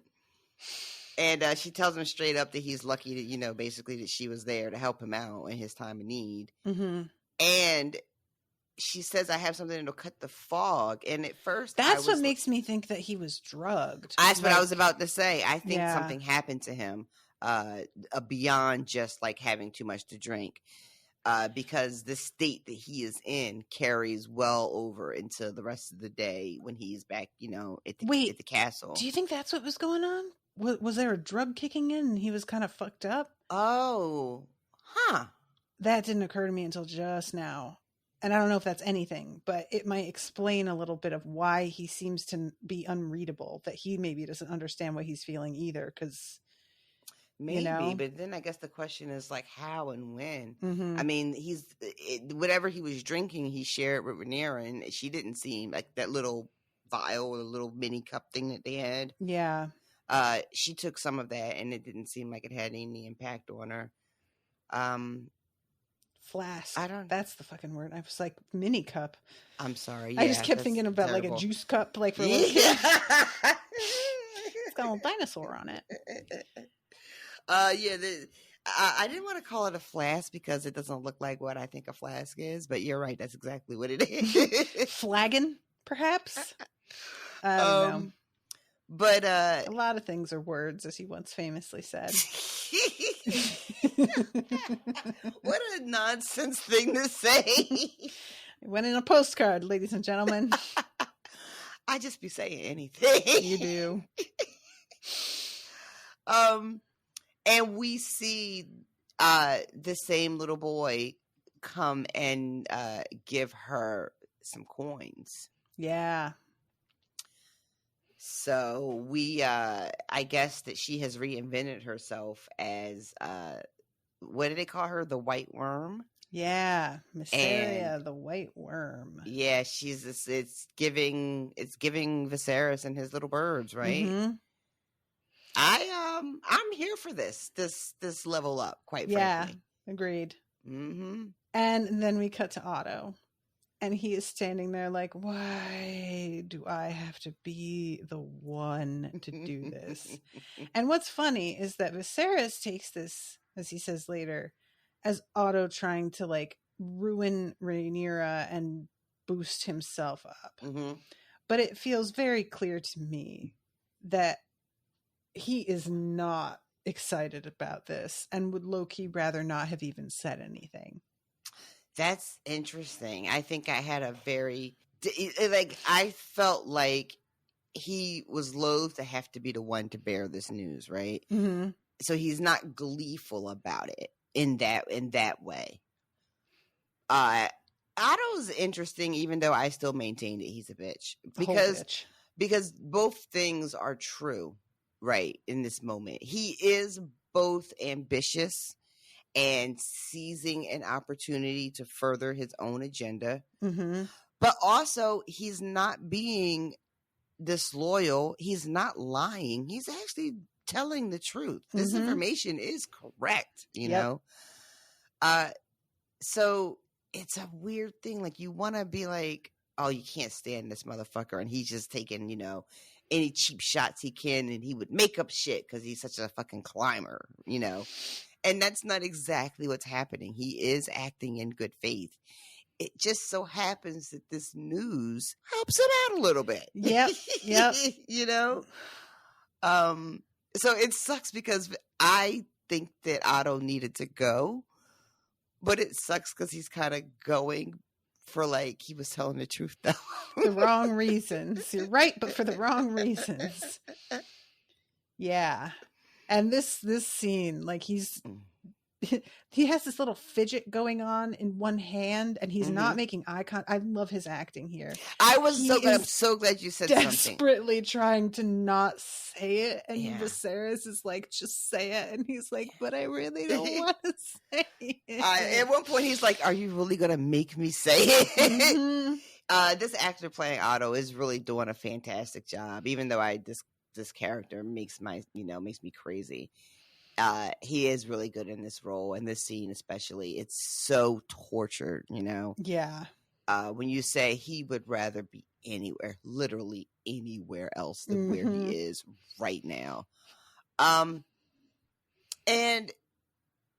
you know, he doesn't have to tell Viserys this. Exactly. He didn't have to do this. He's trying to do what he thinks is the right thing. I genuinely believe. Mm-hmm.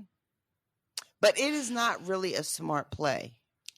And I think when Viserys says, oh, you think you're very cunning, you think you're very clever, I think this was a real misstep for Otto, you know? I think that Otto has been thinking Viserys is so dumb, because he has been a lot of the time. Mm-hmm. And unfortunately, Viserys has finally just started to catch on to some other stuff. Mm-hmm. And so it's just the timing is really bad. Yep. If he had told Viserys this a couple years ago, maybe it would have hit differently. Yep. And also, like, the fact that the way that Otto knows about this is because he has people spying on Rhaenyra. You know, even though in his position as hand, he's probably got people spying on all kinds of shit all over the place. You know, it's not just like he's obsessed with Rhaenyra, but it really does. Like, when Viserys is like, you know, you so filled with ambition that you've got, you know, you're spying on my daughter. It does kind of sound like that. The thing is, for me, is that literally anybody, like, that's low-key part of his job, is ensuring that shit's go. So the accusation that, like, oh, you're spying on her, obviously. Yeah. And also, people came and told him because she's recognizable. And folks, and she's also knew. yelling Damon's like, name everywhere. Yeah, you know, so that, for me, the whole, like, oh, are you doing, it's just another moment of me being like, do you know what being king means? Clearly not. I'm just sick of Viserys. He's well, I mean, and you're good for you. It doesn't seem like he's going to be around much longer. I can't imagine that he makes it the whole rest of the season. I just don't see it. but yeah, the thing about Viserys being deeply offended at the idea that people are spying on his daughter is not aligned with reality. No. You know, but as Viserys is finally making these connections, because he also I'm sorry, I let the I'm gonna let the what? thing keep playing. Ask me the question. No, I realized my question was about a different scene. I'm sorry. I didn't mean to like just stop mid sentence like that. But when Viserys is talking to Otto about, you spying on my daughter and all that stuff, like we just said, it feels like Viserys is desperate for something. Like he's grabbing for something to challenge Otto with. And because it seems like Viserys is just making certain connections, later on we find out that he has come to believe that Alicent was sent, and it was all a calculation. All this stuff is finally starting to connect in his brain. It's unfortunate that Otto takes a fall, even though I think he deserved to fall. It's unfortunate that the fall happens because he's literally just doing his job. Yeah, I definitely understand. I also it's fascinating that he accuses him of inventing shit, but he clearly believes it. As we see later, there is no shred of doubt in his mind that this shit happened, which I thought was interesting. I kind of expected him to just decide he was in denial and dig his heels in and refuse to acknowledge this, because that is a classic move. And instead, he is so sure that it's right that he decides that he's going to fuck his brother up. And he does it. For some reason, Daemon just doesn't deny it, which was sort of weird. Yeah, they're jumping ahead a little bit. But yeah, when they do finally have that confrontation, Daemon doesn't deny it. He doesn't even actively confirm it either. Which I feel like, I can't remember the example, but I feel like we've seen Daemon do this again before, where he neither denies or confirms whatever accusation Viserys is throwing at him, but I can't remember what the circumstance was. The heir for a day.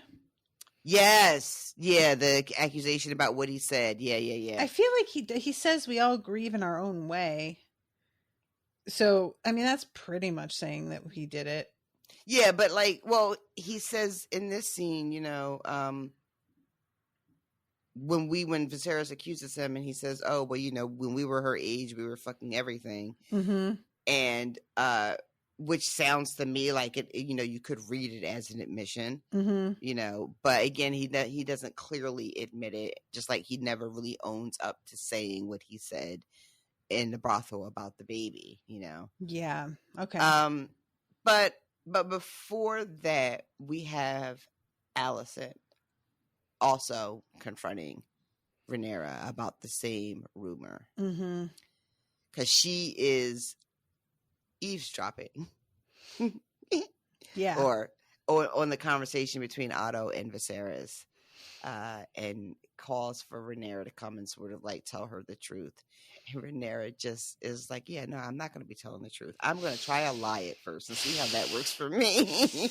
Yeah, she swears on her mother's grave that shit didn't happen. And I was like, oh, okay. Without even blinking. Yep. With no problem hesitation. for her whatsoever. Right? This is, I think that is one of the first, not the first, but it's a moment of being like, oh, is this who you're gonna be? It was not judgment on my part, whether it's good or bad, but just being like, oh shit, okay. Because a lot of us, I think, would be like, let me find the technical truth here. But she's not even trying for a technical truth. She is just straight up gonna lie. Yep.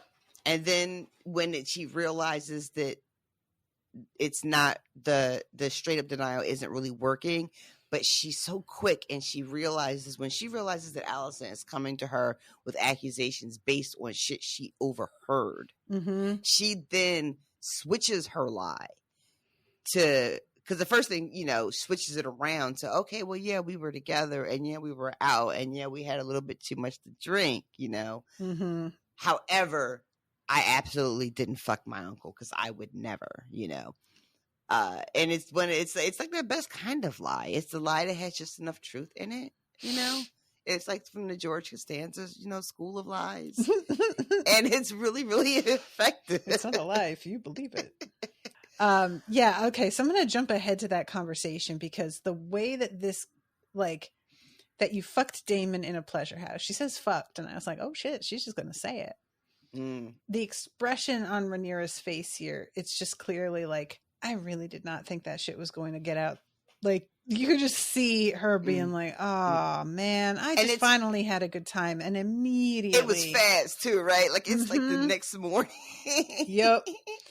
And she says, that is a vile accusation. Is it? You Targaryens do have queer customs, and Dameon certainly knows no limit. And I was like, oh. I thought was, I'm sorry, I just want to say really quickly that Alicent says that about Targaryens and their weird, queer customs or whatever. I keep having to be reminded that the Targaryen way is really just the Targaryen way. Yeah. And that people only put up with it because of dragons. Completely. Because we know that Viserys was married to someone that he was related to Emma in some way, and that they're not the only ones. So for Alicent to say, they have queer customs, I feel like that is almost like, what's the word? Like, you can't just walk around saying that, to their faces. But she, you know what I mean? She like, just pulls it out. Yeah, I was surprised. I was surprised that she said it. I felt like, I know you're the queen and everything, but that feels like you're doing too much. Are you sure you want to be saying that? Yeah, you're accusing me of slanders you overheard, which is a classic. Yeah, I did this, but I'm going to try and distract from the actual point here kind of thing. Classic because it works. Yep, it does. So then she does the whole, like, he fell into his cups and he went off with some whore. And, that does sort of wind up being what happened. Yeah, right? It's just enough of the truth, And Alicent believes her. And then when she says something to Rhaenyra, like, I just want to help you. And then Rhaenyra, her performance of telling her version of the events, she's very emotional.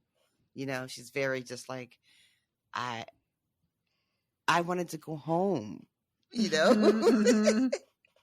Yeah, she says at one point, like, nobody could have seen it because that never happened. And then Daemon never touched me. It's just a whole series of lies. I saw somebody at one point trying to say she asked if she had slept with Daemon and she hadn't. So technically she didn't lie. I was like, she lied a bunch of times. What are you even talking about?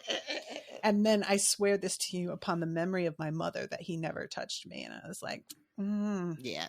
And not the truth. This is when Alicent is like, you just really can't put yourself in that position. This was a stupid thing to do. Yep. Your dad has been working so hard to try and find you a decent match. And if anybody thought that you had been sullied, is the word she used, which I think is hilarious, it would ruin everything. And Rhaenyra does the whole, I know, I regret it, looking all penitent. Get the fuck up out of here. She calls her sister, right? At one point, and just is really tugging on all of the heartstrings, exactly, and playing on Alicent's. Really, she doesn't want to believe this horrible rumor, which to her mind is also a disgusting rumor. Like we're watching the show and it's like, whatever, we don't fucking care.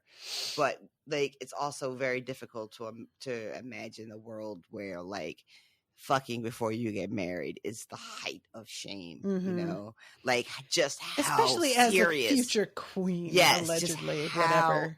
How serious that infraction is, the magnitude of that.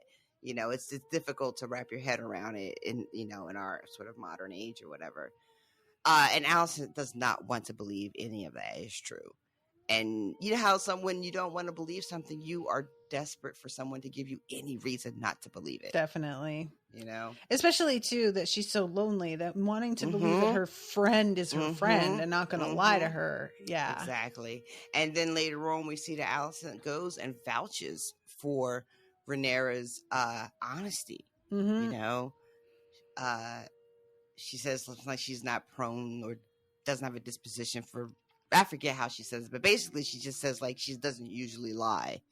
You know, in a very much more graceful way than I just said it. Yeah. So they drag Daemon in. He is fucked up. He is still fucked up. He's like Nate the next day after that game. Like everybody else is recovered, and he's still throwing up in the pail. That's a Ted Lasso reference for those who don't know what we're talking about. You guys should be watching the show and then listening to us talk about it. You should. That would be the right choice for you. He says something about how like, are you going to deny it? And Damon's like, you got to tell me what I'm denying, bruh. I don't know what you're talking about. And then he says, I don't talk to cops. And then he says, you defiled her. And he kicks Daemon in the side. And I was like, oh, he is really mad. We have not really seen him get aggro with anybody. Not like in this that. way. Yeah. Like pulls a knife right to his throat at the end of this thing. Like he's not even, you know, he's fucking pissed. Yeah. And this whole way they're talking, you have ruined her. What lord will have her now? And Daemon is like, who the fuck cares what those raggedy ass people have to say about anything? I do really enjoy that. Daemon is just like, did you forget about the dragons that we've got? Because we have those, and that's actually going to kind of solve your whole problem for you. Someone needs to say it every episode. I feel like that's my answer to all of life's problems in Westeros is, but who has the dragons though? You'd have been a good Targaryen. I think so, right? Yeah. And I could tell by the Valerian family that, you know, I could probably rock those blonde dreadlocks too. Yeah. So then Daemon is like, why don't you just wed her to me? Yeah. You said when I offered you my crown, I could have anything. Give me her. Viserys is like, one, you have a wife. Two, I cannot believe that you did this thing. And it seems like you did it in order to wedge yourself into this position where you might be the only option. Like this is, I can't believe that I didn't see it, but it isn't even about her, is it? Yeah. And the thing is, you know what? I have to be honest, you guys, that never occurred to me.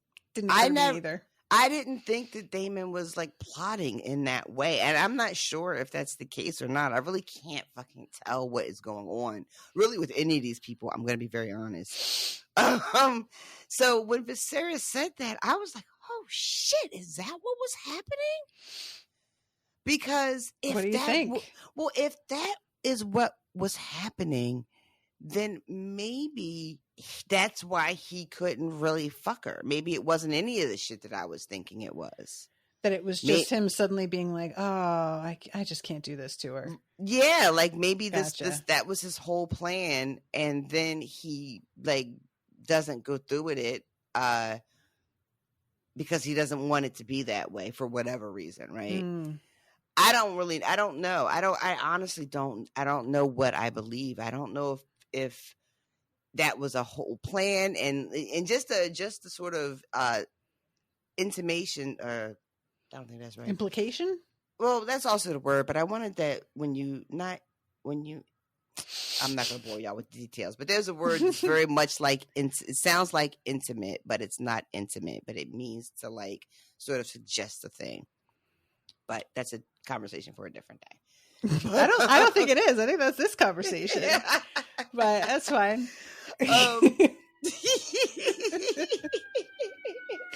Oh, they're coming for you. You can remember a word. They are very strict about it. Oh shit. Speaking of, you know what we didn't do?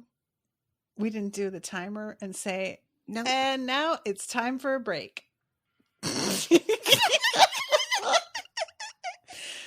Maybe we did do it. Maybe it just happened. Surprise. The magic of editing. Oh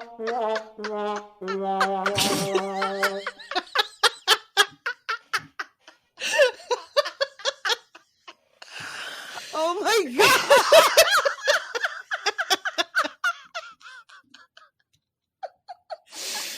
I love it. I really need to get used to these. Are we back from the break yet? We're back. We're back. We've been back. Okay. Oh my God. So Viserys then goes to talk to Alicent, and as you said, she vouches for her. And then we get Rhaenyra getting brought by some armed guards. I guess are they Kingsguard or yeah, they are Kingsguard because they got the white cloaks on. This is about to be like, you are making so many bad decisions that I want to feel bad for you in this moment. A major part of me is just like, girl, what are you doing? And I know that if she were a boy, this would be nothing. Yeah. So I want to be more outraged on her behalf, but all I can do is go, but reality though. And her dad has a knife that we've talked about actually in the fire. He won't stop talking about it, so we had to talk about it. What is the deal with him putting it in the fire? Why did he do that? So it would show the sort of like hidden engraving in it. I forgot. It's like the fucking the ring from the fucking Lord of the Rings deal. So yeah, this is when he's like, this was like incredibly important shit I told you that I'm trusting you with, and I can't believe that you would let this happen. This is such a big deal, like this prophecy. It's way more important than your desires. And she basically is like, you haven't even asked me what happened. And he straight up says, it doesn't matter what happened. What happened is now everybody thinks this thing, and that's a done deal. Yep. And she says, if I were born a man, I could fuck whoever I want and father a dozen bastards. And he says, yeah, but you're not. Yep. So then she does the whole, so are you going to replace me then? And he says, I wish, basically. Like, I would love to, but now I can't be divisive. So what we're going to do is you're going to marry Lenore Valerian. Lenore. This happened last time we had to talk about I can't say it without, And she says, oh, I'm going to be a remedy to your political headaches. And he screams, you are my political. Which is funny because when he's yelling at Dameon, he calls Dameon a plague sent to destroy me. He's so fucking dramatic. Then she says, this is where it gets interesting. Oh, okay. We're doing that. But you're not going to do anything about the vulture that's waiting for you to fuck up so that he can step in and like take control of things. And he's like, Otto, what do you mean? He's always been loyal and faithful to two kings. And she's like, come the fuck on. Yeah. He will stop at nothing, including spying on me to bring about my ruin. Which, and this is the thing again, right? Where you take something that someone had, like a sort of unsavory part of someone's job, right? And then you it's expected that they do it, but it's so unseemly that we don't ever talk about it. You benefit all the time from them doing that. Imagine all the information that Otto has brought to the king, to the small council, and all the moves they've been able to make and things they've been able to stave off based on his ability to collect that information, right? Yep. But then when you get caught, or when it gets in your way, you turn the very thing that you've been enjoying the perks of and throw it in their face. Varys knows all too well. Everybody has all these like names for him, and it's like, but y'all are paying him though. Like, and you all think that, oh, he's on my side. He's giving me only information.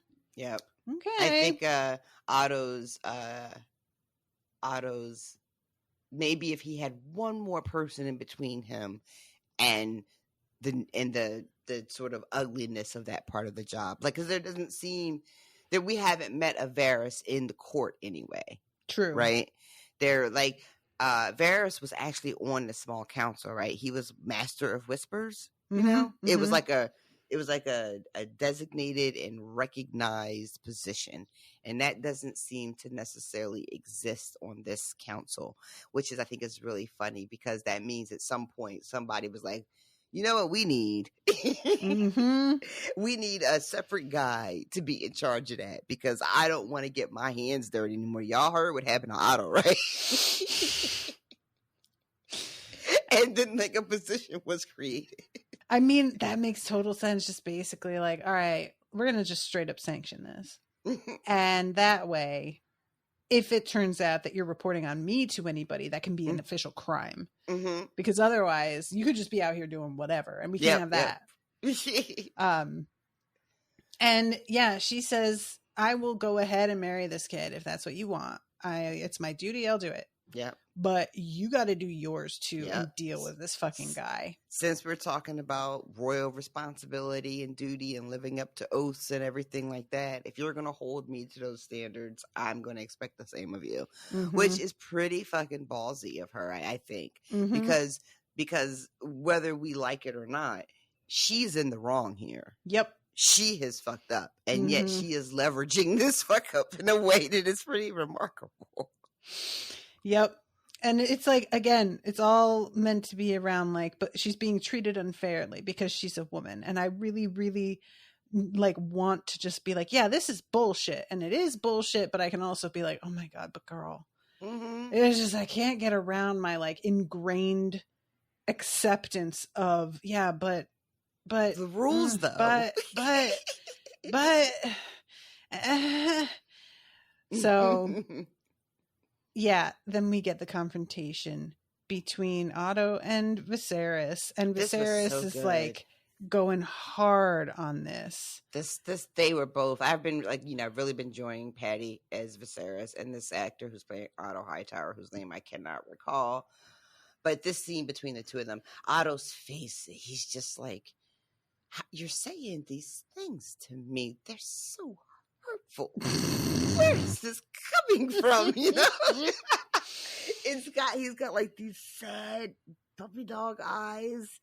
The way his head is kind of, Otto I'm talking about, his head is kind of like down a little bit the whole scene. Yeah, he won't make eye contact, but and he has to like do the whole, oh, you honor me, because of course Viserys is doing all this like, oh, you were so good at your, and he's like waiting for the hammer to fall, but in the meantime he has to be polite and like play dumb a little bit. Viserys starts the whole conversation off with a very short story about his own father and when he was Han.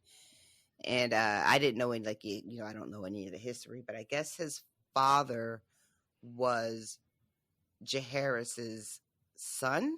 His father was named Balin or something. And he was Han for fucking 5 days. He was like happy and healthy and living a fabulous life. Got named the Han.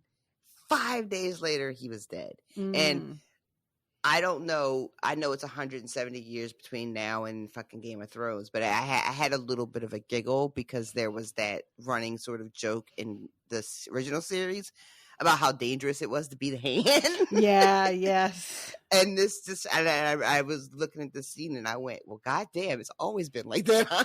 Right. Yeah, the way that this goes too with Otto, like him being, Viserys pointing out, Allison is the one who came and comforted me in my grief, and it was so calculated. And Otto is saying, this is ridiculous. And that's an absurdity. Like, sir, look, he's lying like Rhaenyra was just lying. Yeah, he is actually calling you out correctly for once. And Viserys says to him also when he's done talking about his father, because Otto is like, that was a very grim day, and Viserys is like, was it though? Because that's how you got promoted. If my father hadn't died, you would have just been just another guy in court, and look how this worked out for you.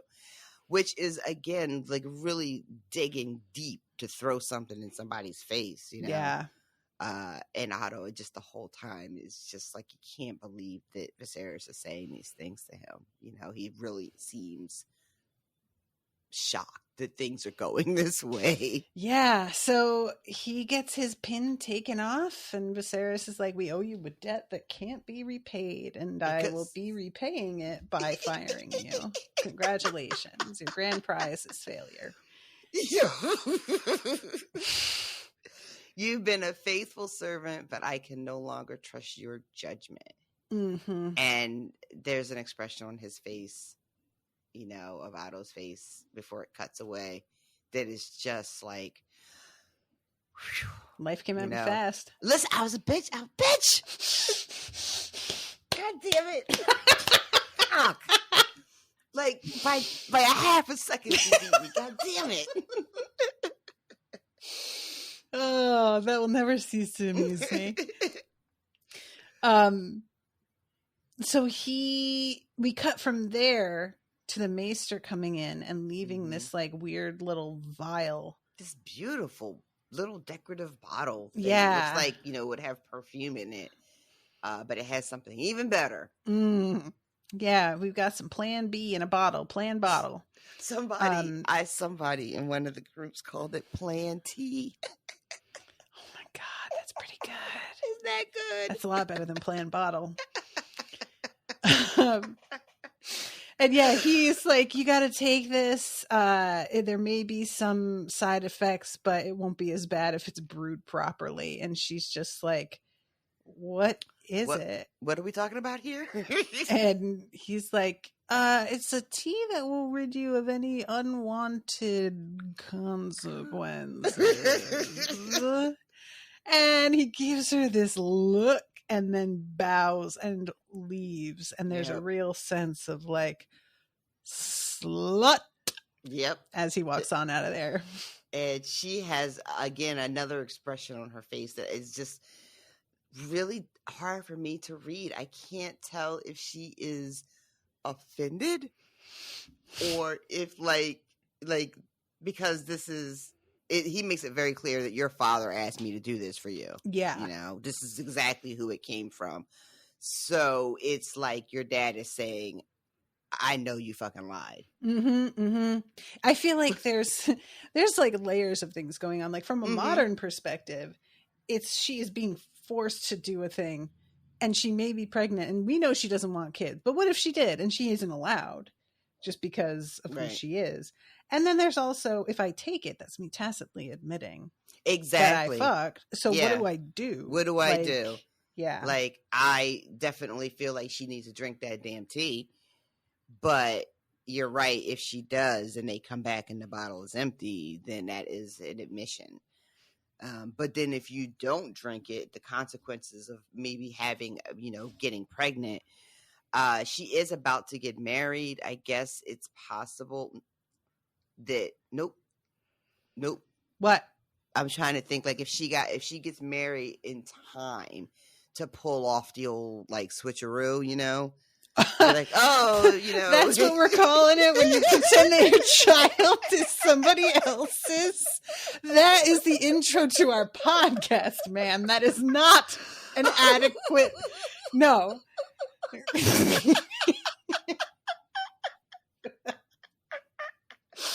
don't know why that was pull off, the old switcheroo.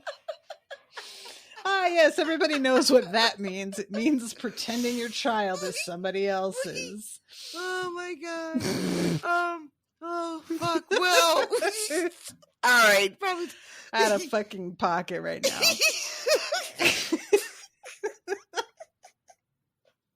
Oh well. Yeah. I think I'm just gonna just go ahead and wrap up this podcast. All right. Yeah, because the I guess she could pretend that like the kid that she's carrying, if she gets married in time, is a child born of whoever she's about to marry.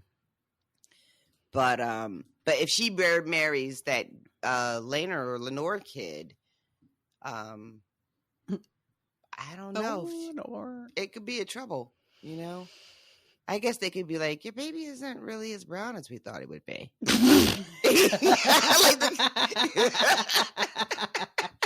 That did not occur to me, but yeah, that is a danger, huh? But we come in all shades, and sometimes it skips a generation. So, they could have a little white baby and it could still be his. Like, it'd be hard to prove it wasn't. I swear to God, my sister-in-law, her third kid was so white. And it was just really like her other children, she was Chilean and my brother is Colombian.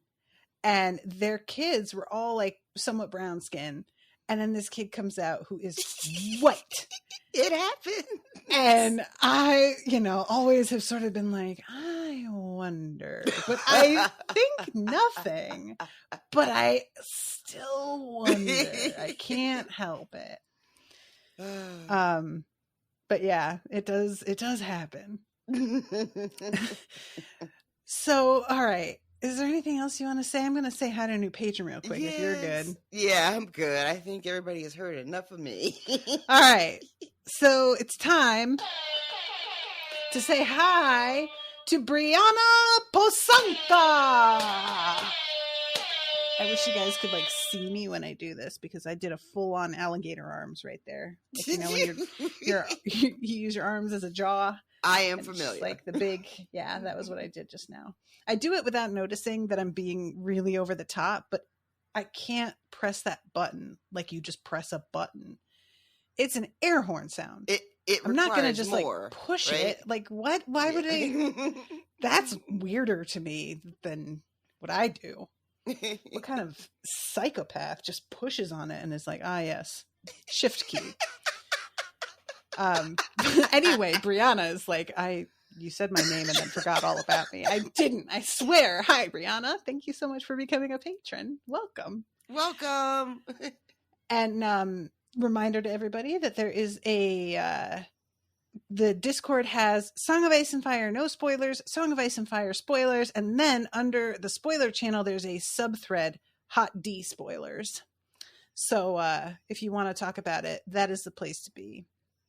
And I get kind of aggro in there sometimes, and I hope nobody takes that shit personally. I have feelings about stuff, and I'm not always rational. It's fair. And I think I already talked about. Did I talk about Cradle? You mentioned it. Yes. I feel like I started to make the announcement, and then I never kind of really got around to it. Yeah. Well, anyway, we're covering that, and that's exciting. I think that's about it. I'm excited that you're starting to listen to Sookie. What do you think? Oh yeah, I've listened to the first 3 episodes of the first book, and I had a lot of fun. So yeah, I was gonna read them, and I might still get around to reading them, but really, everybody was just talking about how much fun the podcast was, and I knew it was gonna be, and I really laughed. It's been a lot of fun. I really enjoy Miles getting so caught up in who the murderer is, and he starts to just go. He spins out a bit. Oh, that's great. Trying to figure out who it is, and it's very funny to me. And I had forgotten that the first season really is a mystery in a way that doesn't really happen the rest of the show. Yeah. It's like a real who done it kind of situation. So this should be very fun to listen to with Miles just, being all over the place. Or, just thinking everybody is mad-eyed moody because you got trauma at one time and you never recovered. Yup. Yeah, and eventually everybody, when we're done with the Sookie series, which even though there's a lot of books, we get through them fast. They're short reads. When we're done, we are talking about covering the actual True Blood TV show. But not one episode at a time, several episodes at once, because it's so absurd. There's just no need to really get into it.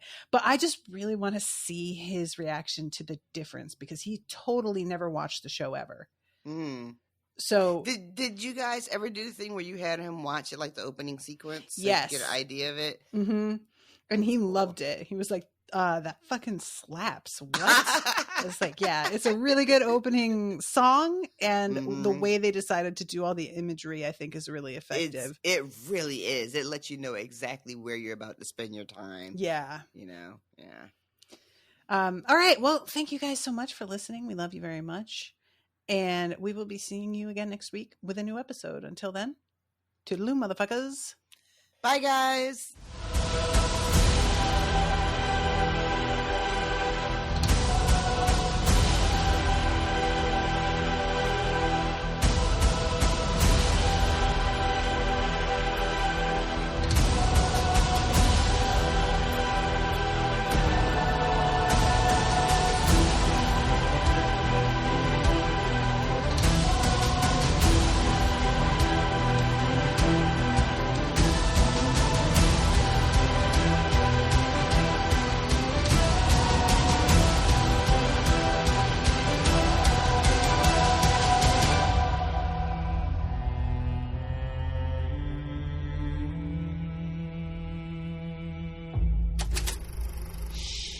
That was an Unspoiled Network podcast.